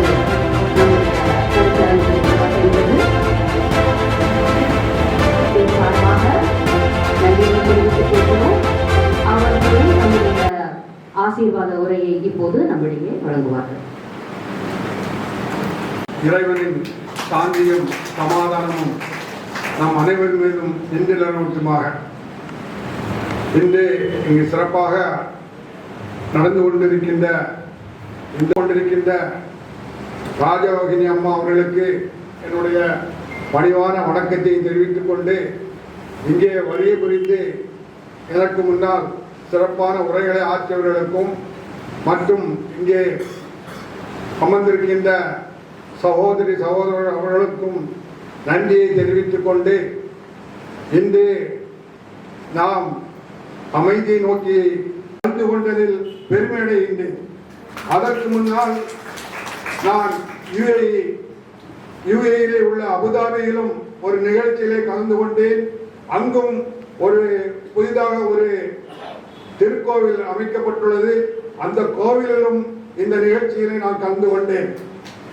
கழிந்த 1 மாதத்துக்கு முன்பு பஹ்ரைன் நான் சென்றிருந்த சமயத்திலே இந்தியன் கிளப்பால் நடத்தப்பட்டிருக்கின்ற இந்த ராஜயோகினி பிரம்மகுமாரிகள் சபையுடைய நிகழ்ச்சியிலும் கலந்து கொண்டிருக்கின்றேன். அதை பார்க்கும்போது இந்த உலகம் முழுவதும் இந்த பிரம்மகுமாரிகளுடைய சபை பரந்தோங்கி கிடக்கிறது. இது பல மக்களை நல் வழியிலே நடத்தி கொண்டு சென்று கொண்டிருக்கின்றது. நாம் அனைவரும் ஜாதி, சமய, மொழி, இதற்கெல்லாம் நாம் முற்றுப்புள்ளி வைத்துவிட்டு நாம் மனிதனாக அனைவரும் இந்த மண்ணிலே வாழ வேண்டும். நாம் இந்த மண்ணிலே மனிதனாகத்தான் பிறந்தோம். நாம் கடைசியில் வெல்வது இந்த மண்ணிலே தான்.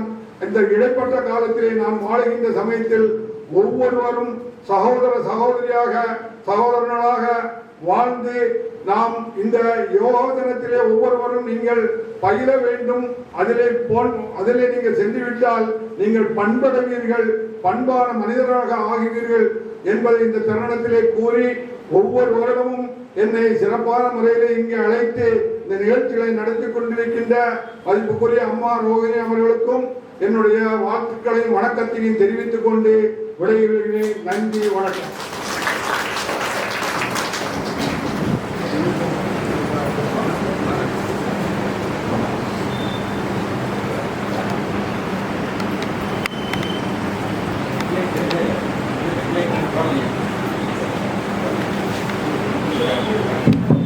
நன்றி சகோதரர் பூனா சாஹிப் அவர்கள் சர்வதேச அளவில் நடந்து கொண்டிருக்கக்கூடிய பிரம்மகுமாரிகளுடைய சேவைகளை பற்றியும் நம்மிடையே எடுத்துரைத்தார்கள்.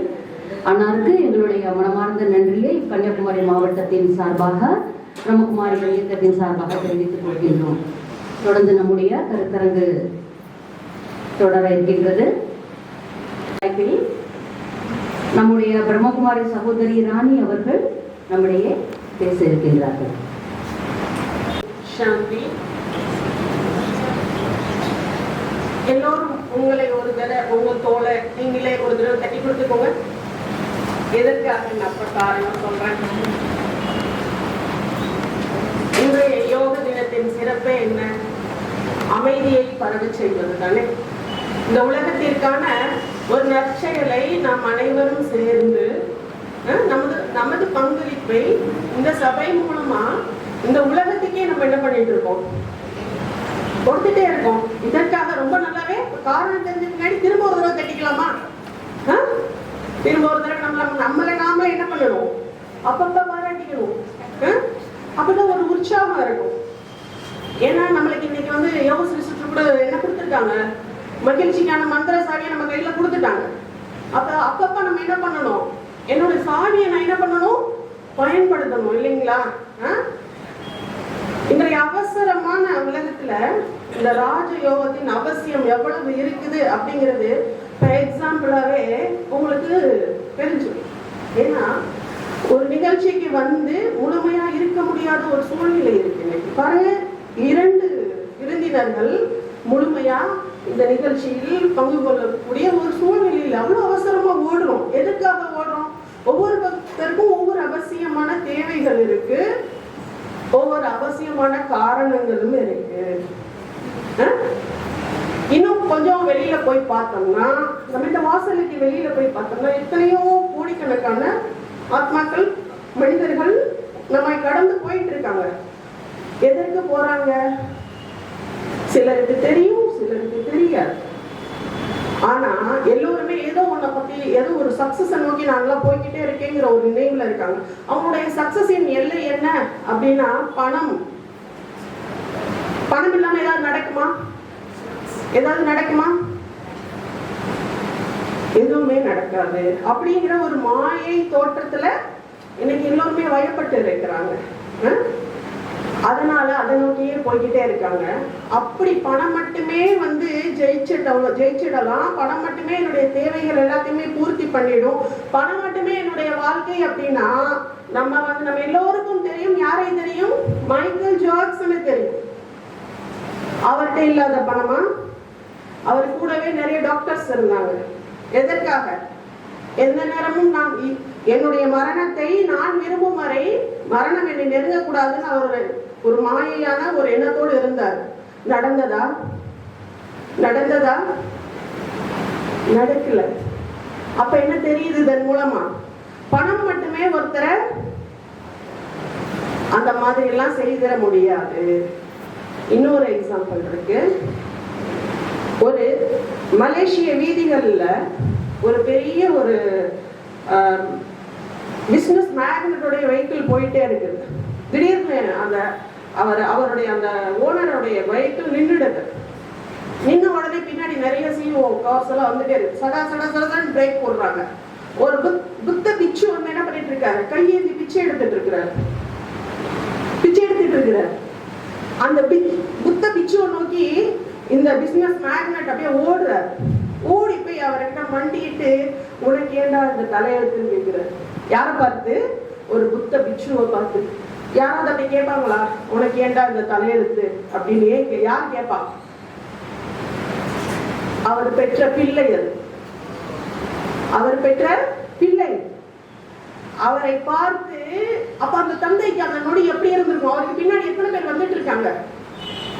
இந்த உலகின் நம்மளுக்கு தெரிஞ்சு இந்தியால ரொம்ப வந்து பெரிய கம்பெனிகள்லாம் ஒன்று இந்துஸ்தான் லீவர், இன்னொன்று என்னது ஏரியல் வருது.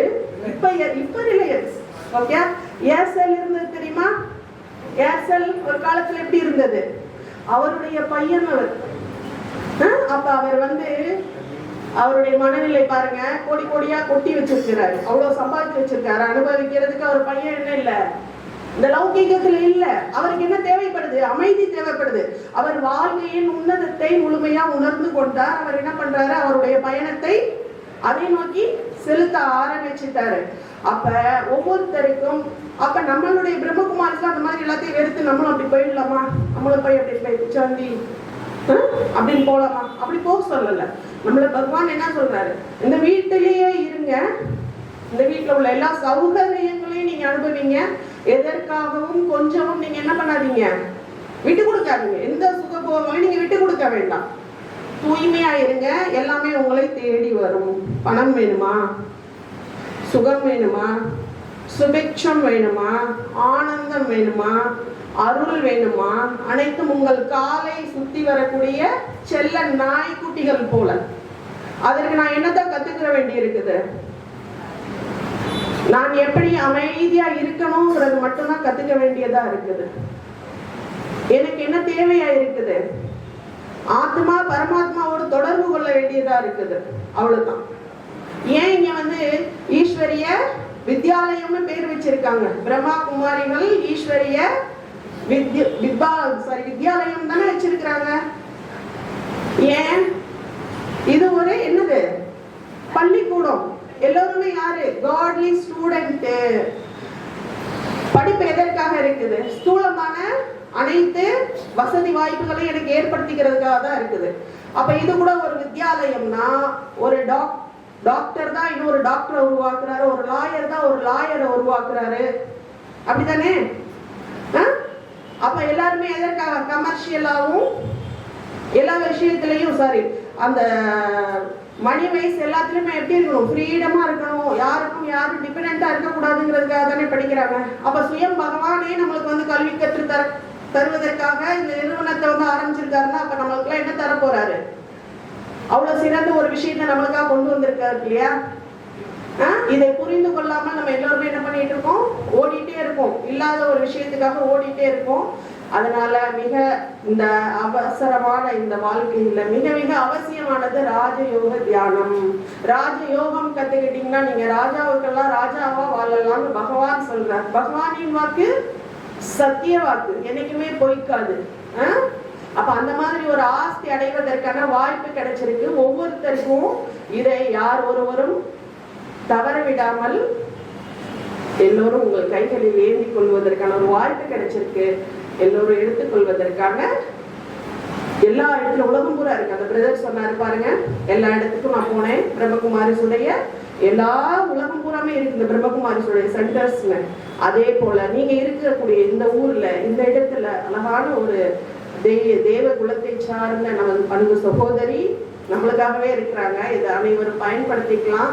நிறைவான ஒரு நிகழ்ச்சியின் நிறைவுக்கு விரைவாக வந்துட்டோம் நம்ம எல்லோரும். மிக்க நன்றி அனைவருக்கும். ஓம் சாந்தி. அழகாக நம்ம வாழ்க்கையில இந்த அவசரமான வாழ்க்கையில நமக்கு எவ்வளவு முக்கியம் அந்த தியானம் அப்படிங்கிறத பத்தி சொன்னாங்க. சுருக்கமாகவும் தெளிவாகவும் அழகாக எடுத்துரைத்தார்கள். அன்னாருக்கு எங்களுடைய மனமார்ந்த நன்றியினை தெரிவித்துக் கொள்கின்றோம். அடுத்ததாக ராஜயோகத்தினுடைய செய்முறை விளக்கமாக நமக்கு இப்போது இந்த ராஜயோகத்தை பற்றி ப்ராக்டிக்கல் எக்ஸ்பீரியன்ஸ் பண்ண வைக்க போறாங்க ராஜயோகினி பிரம்மகுமாரி சகோதரி கோகிலாஜி அவர்கள், கன்னியாகுமரி மாவட்டத்தினுடைய பொறுப்பு சகோதரி. 1 2 3 1 2 3 தியான நாள். அந்த தியான நாளுக்கான அனைவருக்கும் வாழ்த்துக்கள். தியானம் நிதானம் இன்னைக்கு இல்லாமல் இருக்கு. அதுக்கு தான் தியானம்ன்றது இப்போ ரொம்ப அவசியமா இன்னைக்கு உலகத்துல இருக்கு. எங்க போனாலும் எல்லாருமே என்ன சொல்றாங்க? தியானம் பண்ணுங்க, மெடிடேஷன் பண்ணுங்க, தியானம் பண்ணுங்க, மெடிடேஷன். தியானம் மெடிடேஷன் அப்படின்னா முன்னாடிலாம் வந்து அப்படி கிடையாது. என்ன பண்ணால் அது 60 வயசுக்கு மேலே பண்ணணும், இல்லைன்னா காட்டுக்கு போய் பண்ணணும், அப்படிதான் இருந்தது. ஆனால் இப்போ ரொட்டீன் வாழ்க்கையில் இன்னைக்கு எல்லாருக்கும் வந்து தேவையானது தியானம் வந்து, ஏன்னா நிதானம் இல்லாததுனால தியானம் தேவையா.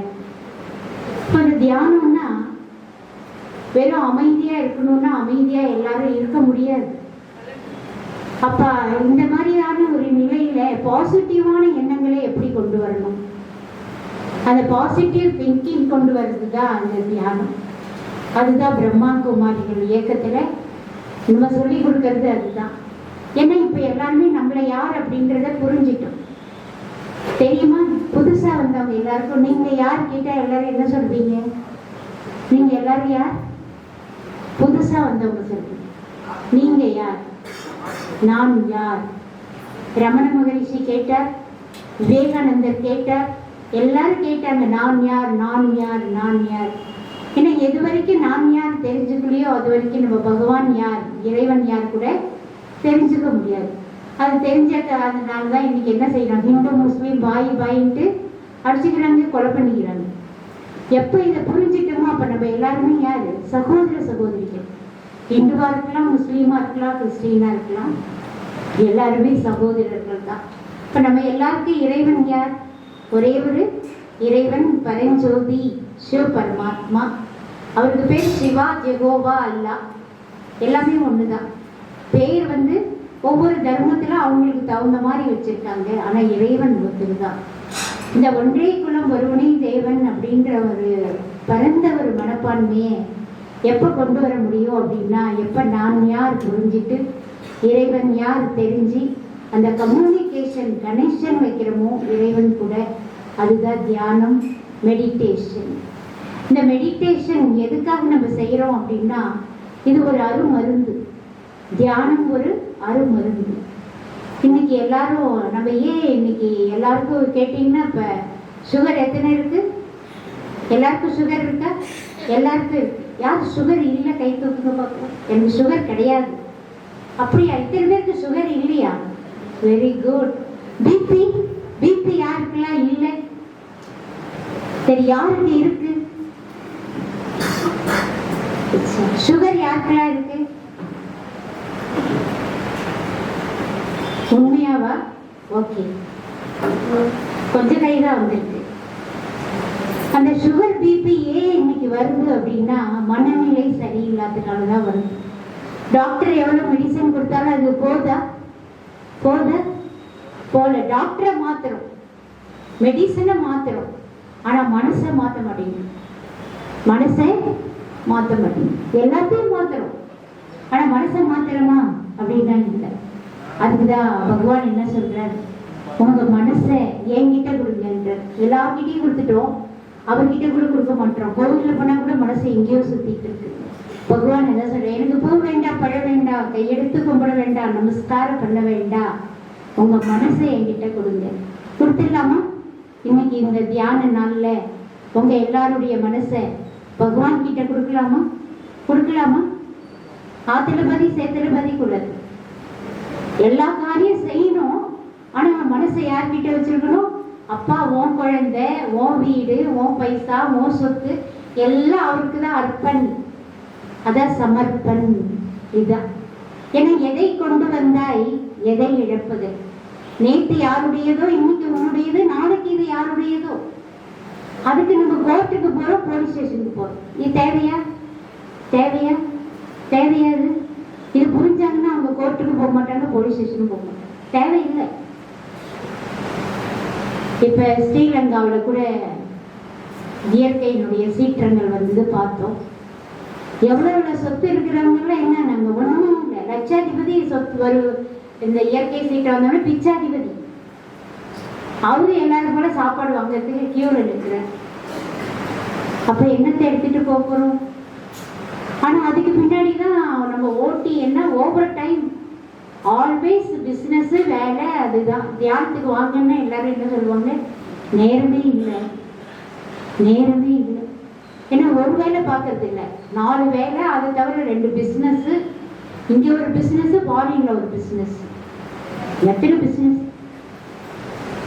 ஆனா அது யாருக்காக சம்பாதிக்கிறோம் அப்படின்னு பேரன் பேத்தியா கொள்ளு பேத்தி பல ஜென்மத்துக்காக சேர்க்கிறேன் அப்படின்னு. ஆனா அது வரைக்கும் அந்த கொள்ளு பேரன் வந்து அதை அனுபவம் பண்ணுமான்னு தெரியாது. இன்னைக்கு உலக சூழ்நிலை அப்படிதான் போயிட்டு இருக்கு. இதுல இருந்தெல்லாம் விடுபட்ட நிலை தான் தியானம். ஏன்னா யார் யாருக்கு என்ன வேணுமோ, எப்படி வேணுமோ, எவ்வளவு வேணுமோ அது எல்லாமே கிடைச்சிட்டு இருக்கு. இறைவன் கொடுத்துட்டு தான் இருக்கார்.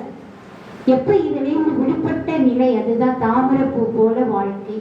தாமரைப்பூ தண்ணியில சேர்த்துல இருக்கு, ஆனா அந்த தண்ணியில சேரும் ஒட்டாது. அதே போல பகவான் என்ன சொல்ற, நீங்க குடும்ப வாழ்க்கையில இருங்க, வேலை காரியம் பிசினஸ் செய்யுங்க, ஆனா என்ன செய்யுங்க, அந்த தாமரை மலர் போல டிட்டாச்சு ஆயிட்டு செய்யுங்க. என்னது இது, அதான் ட்ரஸ்டி எல்லாமே. இப்ப ட்ரஸ்டியை நான் சொல்ல மாட்டேன். அப்ப அந்த காலத்துல ட்ரஸ்டின்னா என்ன பண்ணுவாங்க, எதுவுமே எடுக்க மாட்டாங்க, இருந்து எல்லாத்தையும் பார்ப்பாங்க, ஒப்படைச்சிடுவாங்க. அது போல வாழ்க்கை. அப்ப நம்ம எல்லாரும் எல்லாத்தையும் யார்கிட்ட ஒப்படைக்கணும், இறைவன் கிட்ட ஒப்படைக்கணும். வரவு செலவு எல்லாத்தையும் அவர்கிட்ட சொல்றோமா? இப்ப சொன்னாங்கல்ல, நன்றி சொல்லுங்க அப்படின்னு சொன்னாங்க. நன்றி உணர்வு. ஒரு நாளைக்கு டெய்லி யாரெல்லாம் இறைவனுக்கு உங்களுக்கு யாரெல்லாம் ஹெல்ப் பண்ணாங்களோ அவங்களுக்கு எல்லாம் நன்றி சொல்றீங்க. யாரெல்லாம் கை தூக்குங்க. எல்லாருமே சொல்றீங்க. எல்லாருக்கும் சொல்றீங்களா? சாப்பிடும்போது அந்த யாரு விளைவிச்சாங்களோ அந்த உழவர்கள், விவசாயிகள், இந்த பஞ்ச தத்துவங்கள், அதுக்கப்புறம் யார் அதை சேல்ஸ் பண்ணாங்க, அதுக்காக பைசா யார் கொடுத்தாங்க, சம்பாதிச்சாங்க, அது யார் அதை சமைச்சாங்க, இவங்க எல்லாருக்கும் என்ன பண்ணணும், நன்றி. இப்படிலாம் சொல்றோமா? சும்மா நன்றி சொல்லுவோம், அது கிடையாது.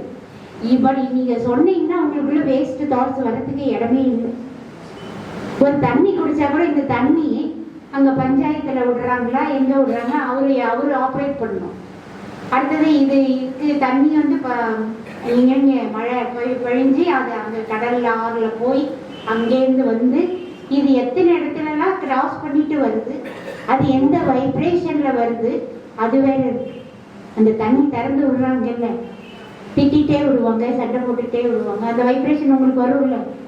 அதனாலதான் அதை என்ன செய்யணும், அதுக்கு நீங்க நன்றி சொல்லிட்டு அதுக்கு சக்தி கொடுத்துட்டு, இறைவனுடைய சக்தியை கொடுத்துட்டு அந்த தண்ணியை கூட நீங்க கொடுத்து. ஏன்னா 70% மேல நம்ம பாடியில தண்ணி தான் வேலை செய்யும். ஒவ்வொரு செல்லுலையும் உள்ளேயும் இருக்கு, வெளியும் இருக்கு. எல்லா வேலையும் இது செல்லு தான் பண்ணுது. இறைவன் கூட சக்தியை எடுத்துட்டு போய் கொடுக்கறது கூட எது, தண்ணி தான். இந்த தண்ணி இல்லாம இது இருக்கவே முடியாது. இப்ப அப்படியேப்பட்ட அந்த தண்ணிக்கு நம்ம எவ்வளவு தூரம் அதுக்கு மதிப்பு மரியாதை கொடுக்குறோம், அதுக்கு தேங்க்ஸ் சொல்றோம் அப்படின்றது புரிஞ்சுக்கக்கூடிய விஷயம். ஏன்னா தண்ணியை வந்து நீங்க பாசிட்டிவா நினைக்கிறதுக்கும் நெகட்டிவா நினைக்கிறதுக்கும் அது எவ்வளவு ரிசர்ச் எல்லாம் பண்ணியிருக்காங்க. வந்து ஒரு அன்பா ஒரு தண்ணியை நீங்க குடிக்கிறதுக்கும் கொடுக்கறதுக்கும், திட்டிகிட்டே ஒரு பாட்டில் தண்ணியை வைங்க, அந்த தண்ணியினுடைய மாற்றங்கள், அன்பா நினைச்சிட்டு அந்த தண்ணியை வைக்குமோ அந்த தண்ணியினுடைய மாற்றங்கள், எவ்வளவு வித்தியாசங்கள் இருக்கு அப்படின்ற ரிசர்ச் எல்லாம் இருக்கு.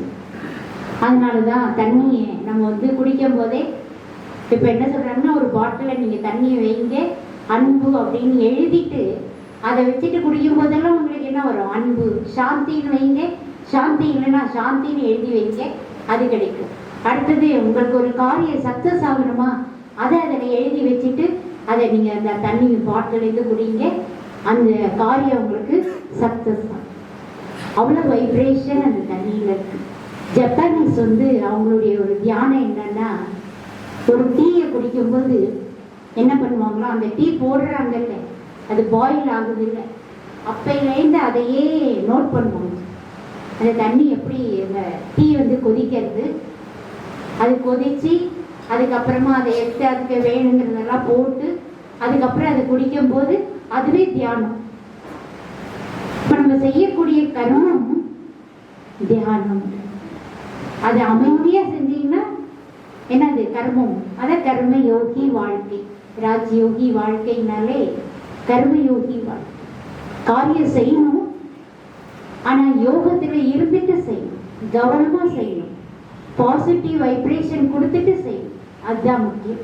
நீங்கள் சமைச்சாலும் சரி, நீங்கள் சாப்பிட்டாலும் சரி, மற்றவங்களுக்கு கொடுத்தாலும் சரி, வேலை பார்த்தாலும் சரி, ஒரு கிளாஸ் எடுத்து வச்சாலும் சரி, ஒவ்வொரு கர்மம் செய்யும் போதும் நான் இது யாருக்காக செய்கிறேன், எதுக்காக செய்கிறேன், ஏன் செய்கிறேன் அப்படிலாம் உணர்ந்திருக்குமா, தெரிஞ்சிருக்குமா? அப்படின்லாம் யாரெல்லாம் தெரிஞ்சிருக்கீங்க? அப்படி தெரிஞ்சுனா இப்போ இதை எடுத்து வைக்கிறேன்னா இதில் சாந்தி இருக்கு. சில பேர் இந்த வெஜிடபிள் கட் பண்ணும்போது பார்த்தீங்கன்னா ரொம்ப அழகாக கட் பண்ணுவாங்க. அவங்க கட் பண்ணுறதை பார்த்தாலே சாப்பிடணும் போல இருக்கும். அதுபோல் ஒவ்வொரு கர்மம் செய்யும் போது இந்த கிளாஸ் எடுத்து நான் அப்படி வைக்கிறேன்னா அமைதியாக வைக்கும்போது மற்றவங்களும் பார்த்துட்டு அது மாதிரி வைப்பாங்க. நான் எடுத்துட்டு இங்கேருந்து இப்படி தள்ளி வைக்கிறேன்னா அப்போ அது கோபத்தோடு வேகத்தோடு தானே நான் வைக்கிறேன். ஒரு சுவிட்சு போட்டால் கூட சத்தம் வரக்கூடாது. இதுதான் தியானம். தியானம்ன்றது அமைதியாக செய்யணும். இன்னிலேருந்து நம்மளுடைய வாழ்க்கையை மாற்றிக்கலாமா? யாரெல்லாம் மாற்றிக்கலாம்னு நினைக்கிறீங்க? கை தூக்குங்க. இன்னிலேருந்து நான் அமைதியாக செய்வேன். ஒவ்வொரு காரியத்திலையும் அமைதியினுடைய வைப்ரேஷனை நான் கொடுப்பேன். ஏன்னா நீங்கள் இருக்கிற வீட்லேயே ஆகட்டும், நீங்கள் வேலை பார்க்குற இடத்துலையே ஆகட்டும், நீங்கள் வண்டியில் பஸ்ஸில் போனாலும் சரி, நீங்கள் எதில் போனாலும் சரி, அங்கே கூட என்ன இருக்கணும்? ஒரு அமைதி வைப்பு கொடுக்கலாமா? கொடுக்கலாமா? இது நாள் வரைக்கும் நீங்கள் என்னென்னமோ கொடுத்துருப்பீங்க, பைசா கொடுத்துருப்பீங்க, பொருள் கொடுத்துருப்பீங்க. ஆனால் யாருக்காவது திருப்தி வந்திருக்கா? என்ன சொல்லுவாங்க? என்னத்தான் கொடுத்தாங்க அப்படிதான் சொல்லுவாங்க. ஆனால் நீங்கள் அமைதியை கொடுத்துட்டா என்ன சொல்லுவாங்க? லைஃப் லாங் சொல்லுவாங்க. அன்னைக்கு போன பாருங்க, ஒரு பின் ட்ராப் சைலன்ஸ் இருந்தது. அந்த அமைதி இன்னி வரைக்கும் என்னுடைய வாழ்க்கையில பேசும்போது சொன்னாங்க இல்லையா, அது போல அந்த அமைதியை மறக்கவே முடியாது. அதனால இன்னிலேருந்து நம்ம இந்த மெடிடேஷன் நல்ல நாளில் நம்ம எல்லாரும் உறுதியாக ஒரு உறுதிமொழி எடுத்துக்கலாம். இன்னிலேருந்து நான் ஒவ்வொரு கர்மத்திலையும் காரியத்திலையும் அமைதியினுடைய வைப்ரேஷனை எல்லாருக்கும் நான் கொடுக்கக்கூடியவனாக இருப்பேன். இப்போ எல்லாரும் எழுந்து ப்ராமிஸ் பண்ணலாமா?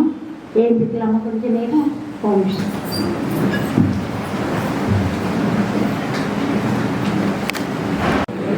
சிவ பரமாத்மா பரஞ்சோதி என் கூடவே இணைந்த சொரூபத்தில் இருக்கிறார்.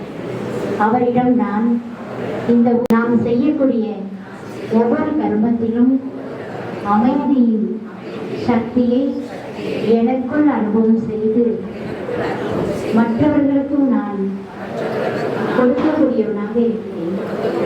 என்னுடன் கூட இருக்கின்ற அனைத்து சகோதர ஆத்மாக்களுக்கும் மற்றும் என்னுடன் பணிபுரிகின்ற அனைத்து சகோதரர்களுக்கும் உலகில் உள்ள அனைத்து சகோதர ஆத்மாக்களுக்கும் அமைதியினுடைய சக்தியை கொடுப்பேன்.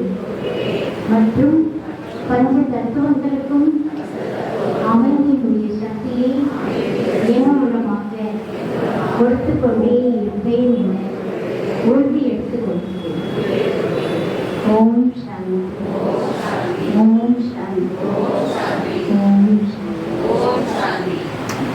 சக்தி கூட இன்னைக்கு இல்லாத நிலை, கீழான நிலையில போயிட்டு அந்த ஆத்மான்ற அந்த உணரக்கூடிய சக்தியை அந்த ஃபர்ஸ்ட் லெசன் நீங்க வந்தனே என்ன சொல்லி கொடுப்போம் அப்படின்னா, நான் யார் அப்படின்னும் போது நான் இந்த அழியக்கூடிய உடல் அல்ல, அழியாத அழிக்க முடியாத ஆத்மா. இன்னைக்கு சயின்டிஸ்ட் கூட எவ்வளவு பேர் ரிசர்ச் பண்ணிட்டாங்க, கண்ணாடி கிளாஸ்ல போட்டுட்டு எப்படி வருது போகுதுன்னு. ஆனா அதை யாராலையும் கண்டுபிடிக்கவே முடியல. ஏன்னா அந்த பஞ்ச தத்துவத்துக்கும் அப்பாற்பட்டது. அந்த அந்த அப்படிப்பட்ட உயிர் ஆத்மா அதுதான் ஒரு சக்தி, ஆன்மீகமான சக்தி, ஸ்பிரிட் பவர் அப்படின்னு சொல்றோம். அந்த ஆத்மா எங்க இருக்கு அப்படின்னா நமக்குள்ள இரு புருவத்துக்கு மத்தியில் இருக்கு. அதனால ஹிந்துஸ்ல இங்கதான் பொட்டு வைக்கிறாங்க, கிறிஸ்டியன்ஸ்ல அப்படி போட்டு தான் சிலுவை போடுவாங்க, முஸ்லிம்ஸ்ல அப்படிதான் தொழுகை பண்ணுவாங்க. ஏன்னா ஆத்மா இரு புருவ மத்தியில சிறு புள்ளியா இருக்கு. அந்த ஆத்மாவை இந்த உடம்பு சேர்ந்தாதான் ஜீவாத்மா.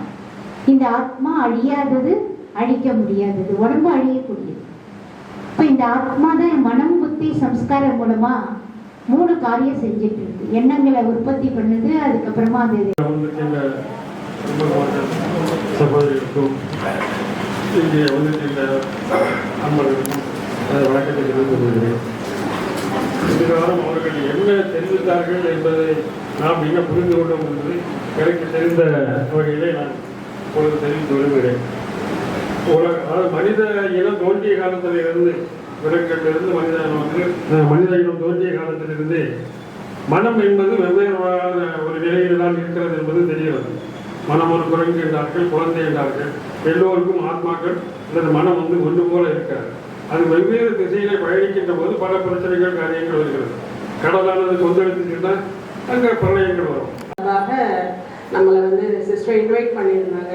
அதற்காக நமது அன்பு சகோதரிக்கும் மற்றும் இங்கே இருக்கக்கூடிய நமது பரிவாரத்தை சார்ந்த அனைவருக்கும் நன்றிகள் பல. நம்மளுடைய ராஜபாக் கிளப் சார்பாக அனைவருக்கும் நன்றிகளும் வாழ்த்துக்களும். நம்மளுடைய ஸ்லோகன் இருக்குது, கேட்டவங்களுக்கெல்லாம் தெரிஞ்சிருக்கும். இதே ஊக்கம் உற்சாகத்தோடு தொடர்ந்து பயணிப்போம், சதீவத்தில் சாதிப்போம் என கூறி நிறைவு செய்திக்கலாம். விரைவில் சந்திப்போம் மீண்டும் ஒரு இதே போல நல்ல நிகழ்ச்சியில. நன்றி அனைவருக்கும். ஓம் சாந்தி, ஓம் சாந்தி.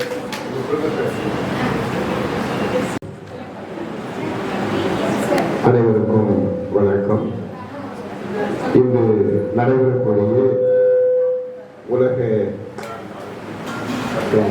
உலக அமைதி நாள் நிகழ்விற்கு வருகின்ற சிறப்பிக்கக்கூடிய அத்தனை சகோதர சகோதரிகளுக்கும் எனது மதிய வணக்கத்தை தெரிவித்துக் கொள்கிறேன். நான் இன்று புதியதாக இந்த பிரம்மகுமாரிகள் சகோதர நடத்துகின்ற உலகமெங்கும் நடத்துகின்ற இந்த அமைப்பில் நமது கன்னியாகுமரி மாவட்டத்தில் எப்பொழுது 7 நாள் அடிப்படை பாடம் கொடுத்தவுடன் நமக்கு ஈஸ்வரிய பிறப்புகள் கிடைத்ததிலிருந்து பகவான் எங்கிருக்கிறார், அவரை எப்படி நினைவு செய்ய வேண்டும் என்ற நிலை நமக்கு கிடைத்திருக்கிறது. என் வீட்டிலே பக்தியும் நிறைந்திருக்கிறது, ஞானமும் நிறைந்திருக்கிறது. பக்தி செய்த என் மனைவி என்னை செய்வார் என்றால் வாரந்தோறும் என்னை அழைத்துக் கொண்டு சனிக்கிழமை லட்சுமி நாராயணன்